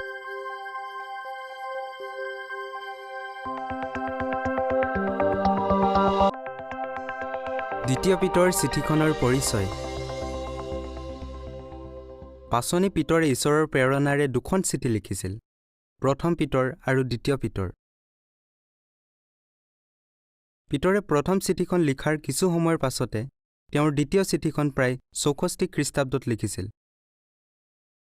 সেই সময়ত তেওঁ হয়তো বাবেল বা তাৰ ওচৰে পাজৰে আছিল।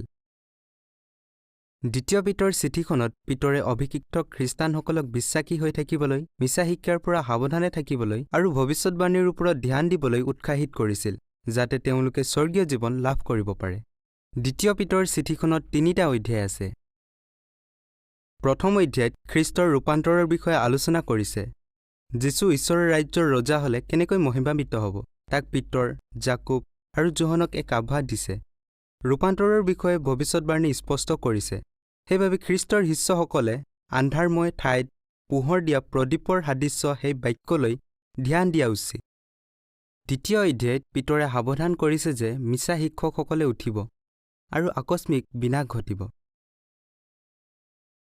প্ৰথম শতিকাত যিসকল প্ৰবঞ্চকে দেখা গৈছিল, তেওঁলোকে জিহুৱাৰ বিচাৰৰ সন্মুখীন হ'ব, যিদৰে ছডোম আৰু গমোৰাৰ লোকসকলে হৈছিল। আপুনি জানেনে, 2য় চিঠিখন লিখাৰ সময়ত পৌলে জানিছিল যে তেওঁৰ মৃত্যুৰ একেবাৰে ওচৰত। কিন্তু তেওঁ নিজৰ বিষয়ে বেছিকৈ চিন্তা কৰাৰ পৰিৱৰ্তে তেওঁ যীশুৰ আজ্ঞা পালন কৰিছিল। মোৰ মেৰবিলাক চৰোৱা। 3 অধ্যায়ত বৰ্ণনা কৰা হৈছে যে যীশু ঈশ্বৰৰ ৰাজ্যৰ ৰজা হ'লে কি হ'ব।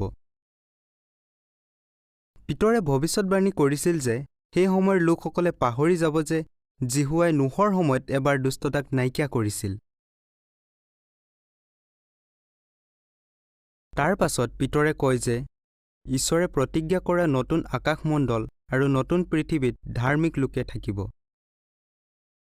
সেই সময়ত ঈশ্বৰৰ লোকসকলে শাস্ত্ৰৰ কথাবোৰ পালন কৰা আৰু ভক্তিৰ কাৰ্য কৰা উচিত। 2 পিতৰ চিঠিখন পঢ়াৰ সময়ত মন কৰিব যে খ্ৰীষ্টৰ ৰূপান্তৰে কেনেকৈ বাইবেলৰ ভৱিষ্যৎবাণীৰ ওপৰত আমাৰ বিশ্বাস দৃঢ় কৰে। আমি কিয় মিছা শিক্ষকসকলৰ পৰা সাৱধানে থকা উচিত, আৰু আমি কেনেকৈ নতুন আকাশ অৰ্থাৎ ঈশ্বৰৰ ৰাজ্যৰ চৰকাৰৰ বাবে ধৈৰ্যৰে অপেক্ষা কৰা উচিত, যিয়ে পৃথিৱীৰ সকলো মানুহৰ ওপৰত শাসন কৰিব।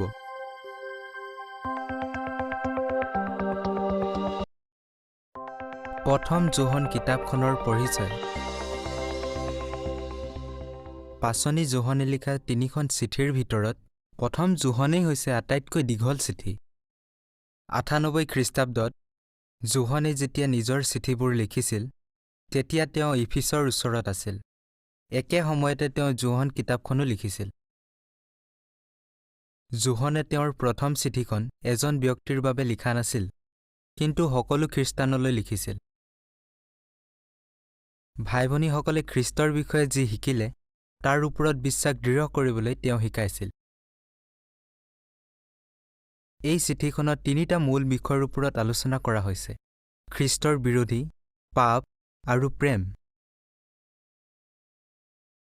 প্ৰথম যোহনত 5টা অধ্যায় আছে। প্ৰথম অধ্যায়ত যোহনে কৈছে যে ঈশ্বৰ পোহৰ হয় আৰু খ্ৰীষ্টানসকলে পোহৰত খোজ কৰা উচিত। পোহৰত খোজ কাঢ়িবলৈ আমি মনত ৰখা উচিত যে আমি পাপী হওঁ আৰু যীশুখ্ৰীষ্টৰ বলিদানৰ আধাৰত আমাক ক্ষমাৰ প্ৰয়োজন আছে। দ্বিতীয় অধ্যায়ত খ্ৰীষ্টৰ বিৰোধীসকলৰ বিষয়ে আমাক সাৱধান কৰিছে। তেওঁলোকে যীশুক খ্ৰীষ্ট নহয় বুলি দাবী কৰিছিল আৰু ঈশ্বৰৰ পুত্ৰ মাংসৰে নাহিব বুলি কৈছিল।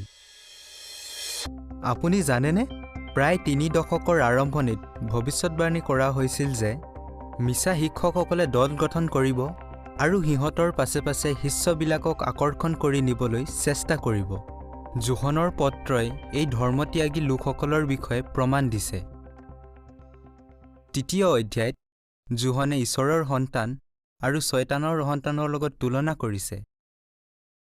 ঈশ্বৰৰ সন্তানসকলে নিজৰ ভাইক প্ৰেম কৰে, কিন্তু শয়তানৰ সন্তানবিলাকে নিজৰ ভাইক কইনৰ দৰে ঘৃণ কৰে। চতুৰ্থ অধ্যায়ত প্ৰেমৰ বিষয়ে উল্লেখ কৰিছে। যোহনে মনত পেলাই দিয়ে যে যদি আমি সংগী ভাই ভনীসকলক প্ৰেম নকৰোঁ, তেনেহ'লে আমি ঈশ্বৰক প্ৰেম কৰোঁ বুলি ক'ব নোৱাৰোঁ। পঞ্চম অধ্যায়ত আমি এইদৰে পঢ়োঁ, আমি যেন ঈশ্বৰৰ আজ্ঞাবোৰ পালন কৰোঁ। ঈশ্বৰে দিয়া প্ৰেমৰ অভিপ্ৰায় এইয়ে। যোহনে আমাক আশ্বাস দিয়ে যে যদি আমি ঈশ্বৰৰ ইচ্ছা অনুসৰি প্ৰাৰ্থনা কৰোঁ, তেনেহ'লে তেওঁ আমাৰ প্ৰাৰ্থনা শুনে। প্ৰথম যোহন পঢ়াৰ সময়ত আপুনি মন কৰিব যে আমি কেনেকৈ ধৰ্মত্যাগীসকলক বিৰোধ কৰিব পাৰোঁ, আমি কেনেকৈ পাপ কৰাৰ পৰা আঁতৰি থাকিব পাৰোঁ, আৰু ভাই ভনীসকলক প্ৰেম দেখুৱাবলৈ আমি কেনেকৈ প্ৰেম বিকশিত কৰিব পাৰোঁ।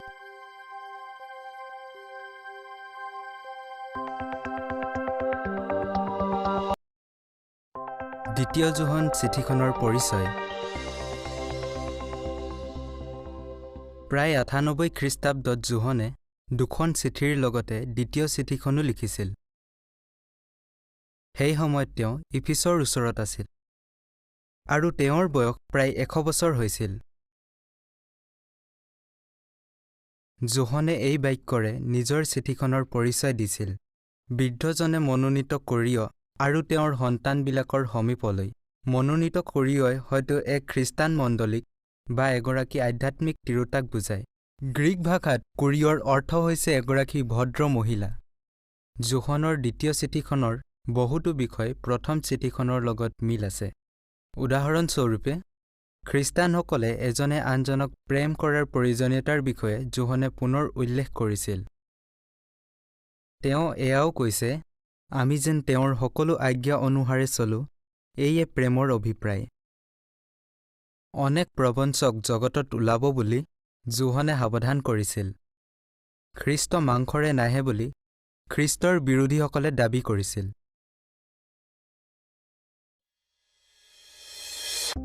আপুনি জানেনে, দ্বিতীয় যোহন 10 আৰু 11 পদত যোহনে প্ৰথম চিঠিখনৰ খ্ৰীষ্টৰ শিক্ষা গ্ৰহণ নকৰা লোকৰ বিষয়ে দিয়া নিৰ্দেশনা তুলি ধৰিছে।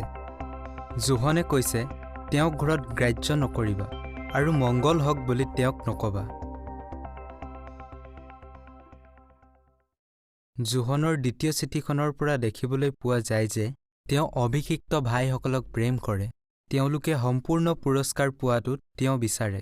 ইয়াত খ্ৰীষ্টৰ লগত শাসন কৰাও জড়িত আছে।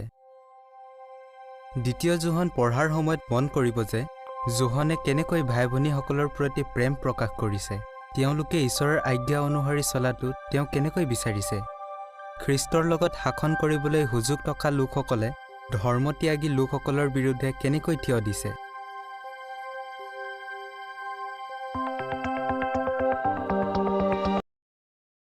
তৃতীয় যোহন চিঠিখনৰ পৰিচয়। যোহনে এই চিঠিখন ইফিছৰ ওচৰত 98 খ্ৰীষ্টাব্দত লিখিছিল। যোহনে তেওঁৰ তৃতীয় চিঠিখন গাই নামৰ ভাইজনলৈ লিখিছিল আৰু সেই সময়ত এই নামটো ৰোমৰ এটা সাধাৰণ নাম আছিল। তৃতীয় যোহনত 14টা পদ আছে। গাই এজন জিহুৱাৰ বিশ্বাসী সেৱক হিচাপে পৰিচিত। মণ্ডলীলৈ সাক্ষাৎ কৰিবলৈ অহা ভাইসকলক তেওঁ আদৰণি জনাইছিল। পাচনি জোহনে তেওঁক অতিথিপৰায়ণ ব্যক্তি বুলি কৈছিল। ডিঅ'ট্ৰিফিৰ মনোবৃত্তি গাইৰ পৰা একেবাৰে বেলেগ আছিল। ডিঅ'ট্ৰিফিয়ে পাচনিসকলৰ অধিকাৰক সন্মান কৰা নাছিল আৰু তেওঁ মণ্ডলীৰ এজন গুৰুত্বপূৰ্ণ ব্যক্তি হ'ব বিচাৰিছিল। ডিঅ'ট্ৰিফিয়ে সাক্ষাৎ কৰিবলৈ অহা ভাইসকলক আদৰণি জনোৱা নাছিল। তেওঁ অতিথি সৎকাৰ দেখুওৱা ভাইসকলক বাধা দিবলৈ আৰু তেওঁলোকক মণ্ডলীৰ পৰা বাহিৰ কৰিবলৈ চেষ্টা কৰিছিল। কিন্তু জোহনে উল্লেখ কৰিছিল যে তেওঁৰ বন্ধু ডিমিত্ৰিয়ৰ বিষয়ে লোকসকলে ভাল কথা কৈছে। ডিমিত্ৰিয়ে হয়তো জোহনৰ তৃতীয় পত্ৰখন কঢ়িয়াই নিছিল। আপুনি জানেনে, তৃতীয় জোহন 6 পদত যাত্ৰা কৰা ভাইসকলক ঈশ্বৰৰ যোগ্য ৰূপে সহায় শুশ্ৰূষা কৰি আগবঢ়াই দিবলৈ গাইক পৰামৰ্শ দিয়া হৈছিল। ইয়াৰ অৰ্থ হৈছে ভাইসকলে যাত্ৰা কৰাত কি প্ৰয়োজন আছে তাক যোগাৰ কৰা। গাই এইদৰে কৰিলে। দ্বিতীয় আৰু তৃতীয় চিঠিখনৰ শেষত জোহনে উল্লেখ কৰিছে যে তেওঁ অলপতে ভাইসকলক লগ পাব আৰু মুখামুখি কথা পাতিব বুলি আশা আছে। তৃতীয় জোহন পঢ়াৰ সময়ত মন কৰিব যে খ্ৰীষ্টানসকলে কিয় অতিথি সৎকাৰ দেখুওৱা উচিত। ডিঅ'ট্ৰিফিৰ মনোবৃত্তি গাইৰ পৰা কেনেকৈ একেবাৰে বেলেগ। আৰু মন কৰক যে জোহনে কেনেকৈ নিজৰ সংগী শাসকসকলৰ প্ৰতি প্ৰেম প্ৰকাশ কৰিছে।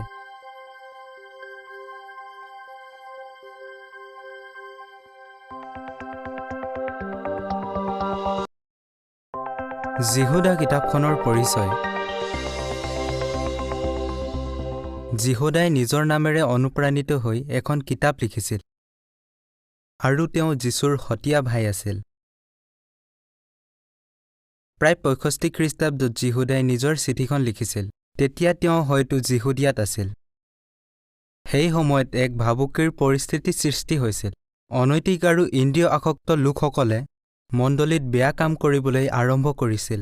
সত্য খ্ৰীষ্টানসকলক বিশ্বাসৰ বাবে সংঘৰ্ষ কৰিবলৈ যিহুদাই উৎসাহিত কৰিছিল। যিহুদাৰ পত্ৰখনত 25টা পদ আছে। 5 পদত যিহুদাই মনত পেলাই দিয়ে যে জিহুৱাই তেওঁৰ লোকসকলক মিশ্ৰ দেশৰ পৰা উদ্ধাৰ কৰাৰ পাছত তেওঁৰ ওপৰত বিশ্বাস নথকা ইজৰাইলীসকলক তেওঁ ধ্বংস কৰিছিল। ঠিক সেইদৰে 7 পদত কৈছে যে ছডোম আৰু গমোৰা আৰু তাৰ চাৰিওফালৰ নগৰবোৰ অনন্ত জুইৰ দণ্ড ভোগ কৰি আৰ্হি স্বৰূপে আগত ওলাই আছে। 12 আৰু 13 পদত দুষ্ট লোকৰ বিষয়ে প্ৰভাৱশালী জতুৱা ঠাঁচ ব্যৱহাৰ কৰা হৈছে। তেওঁলোকে পানীৰ তলত শিল স্বৰূপে মণ্ডলীত সোমাইছে আৰু তেওঁলোকক বতাহৰ দ্বাৰাই চলাই নিয়া পানী নথকা মেঘ ফলহীন গছৰ দৰে বাঢ়িছে। লাজ ৰূপে ফেন ওলোৱা সাগৰৰ প্ৰচণ্ড ঢৌৰ দৰে হয়।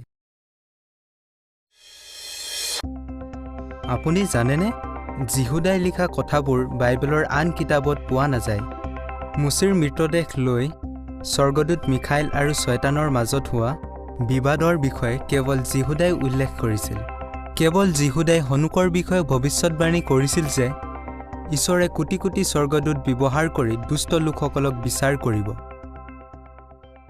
ঈশ্বৰৰ প্ৰেমত নিজক ৰাখিবলৈ, সংশয় কৰাবিলাকক দয়া কৰিবলৈ আৰু তেওঁলোকক জুইৰ পৰা থাপ মাৰি আনি ৰক্ষা কৰিবলৈ যিহুদাই শেষত ভাইসকলক উৎসাহিত কৰিছিল।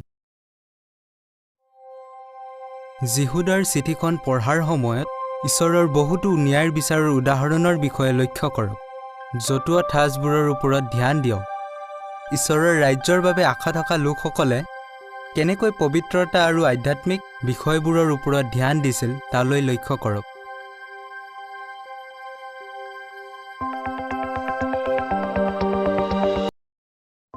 প্ৰকাশিত বাক্য কিতাপখনৰ পৰিচয়।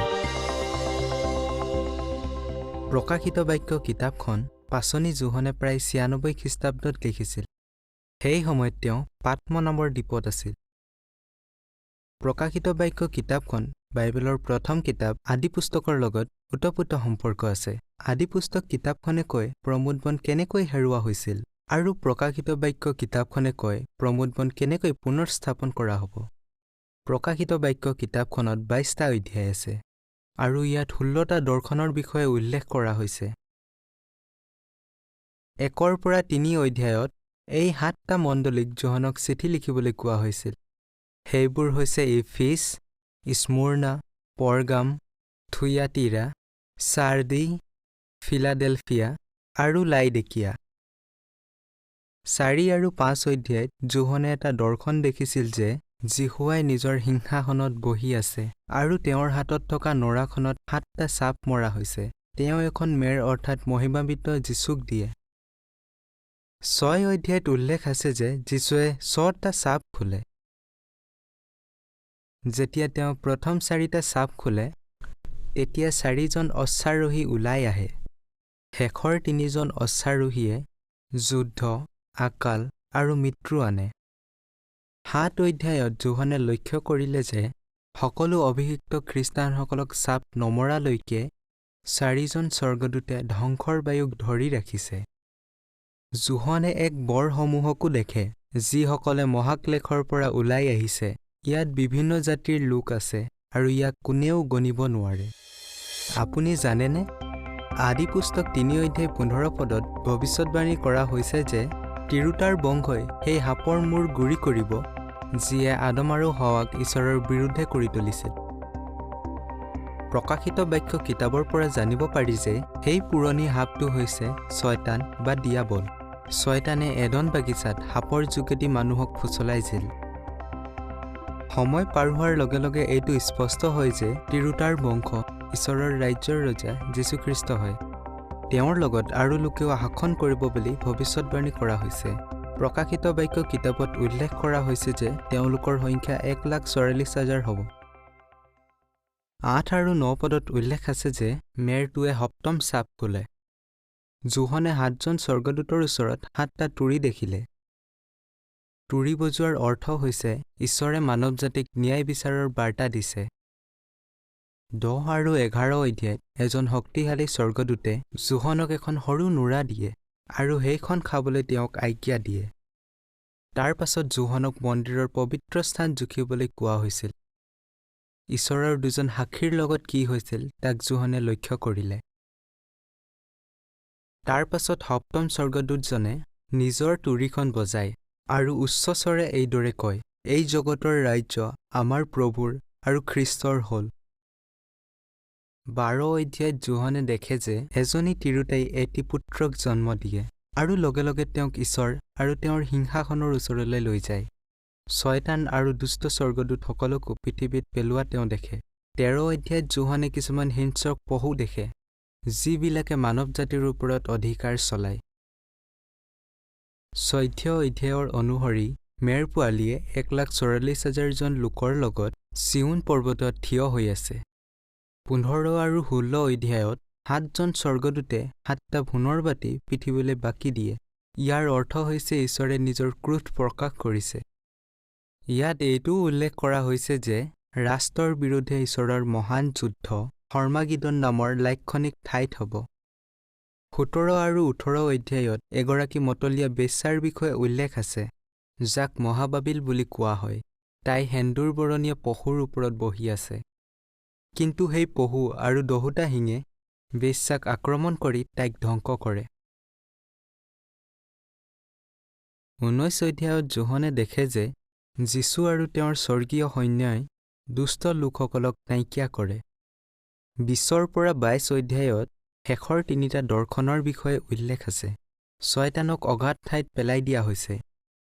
খ্ৰীষ্টৰ 1000 বছৰৰ ৰাজত্ব। মৃত লোকসকলক পুনৰুত্থান কৰা হৈছে।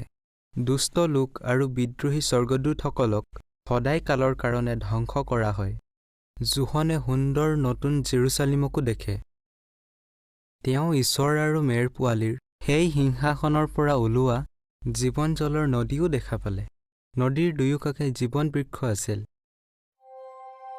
প্ৰকাশিত বাক্য পঢ়াৰ সময়ত মন কৰিব যে ইয়াত দৰ্শনৰ যোগেদি কেনেকৈ বুজোৱা হৈছে যে আদি পুস্তক 3ৰ 15 পদত দিয়া ভৱিষ্যতবাণীটো ঈশ্বৰে নিশ্চয় পূৰ কৰিব। ঈশ্বৰে খ্ৰীষ্টৰ যোগেদি সকলো ধৰণৰ দুষ্টতা কেনেকৈ নাইকিয়া কৰিব। স্বৰ্গত নিজৰ উদ্দেশ্য পূৰ কৰাৰ দৰে ঈশ্বৰে কেনেকৈ নিজৰ ৰাজ্যৰ যোগেদি এই পৃথিৱীত নিজৰ উদ্দেশ্য পূৰ কৰিব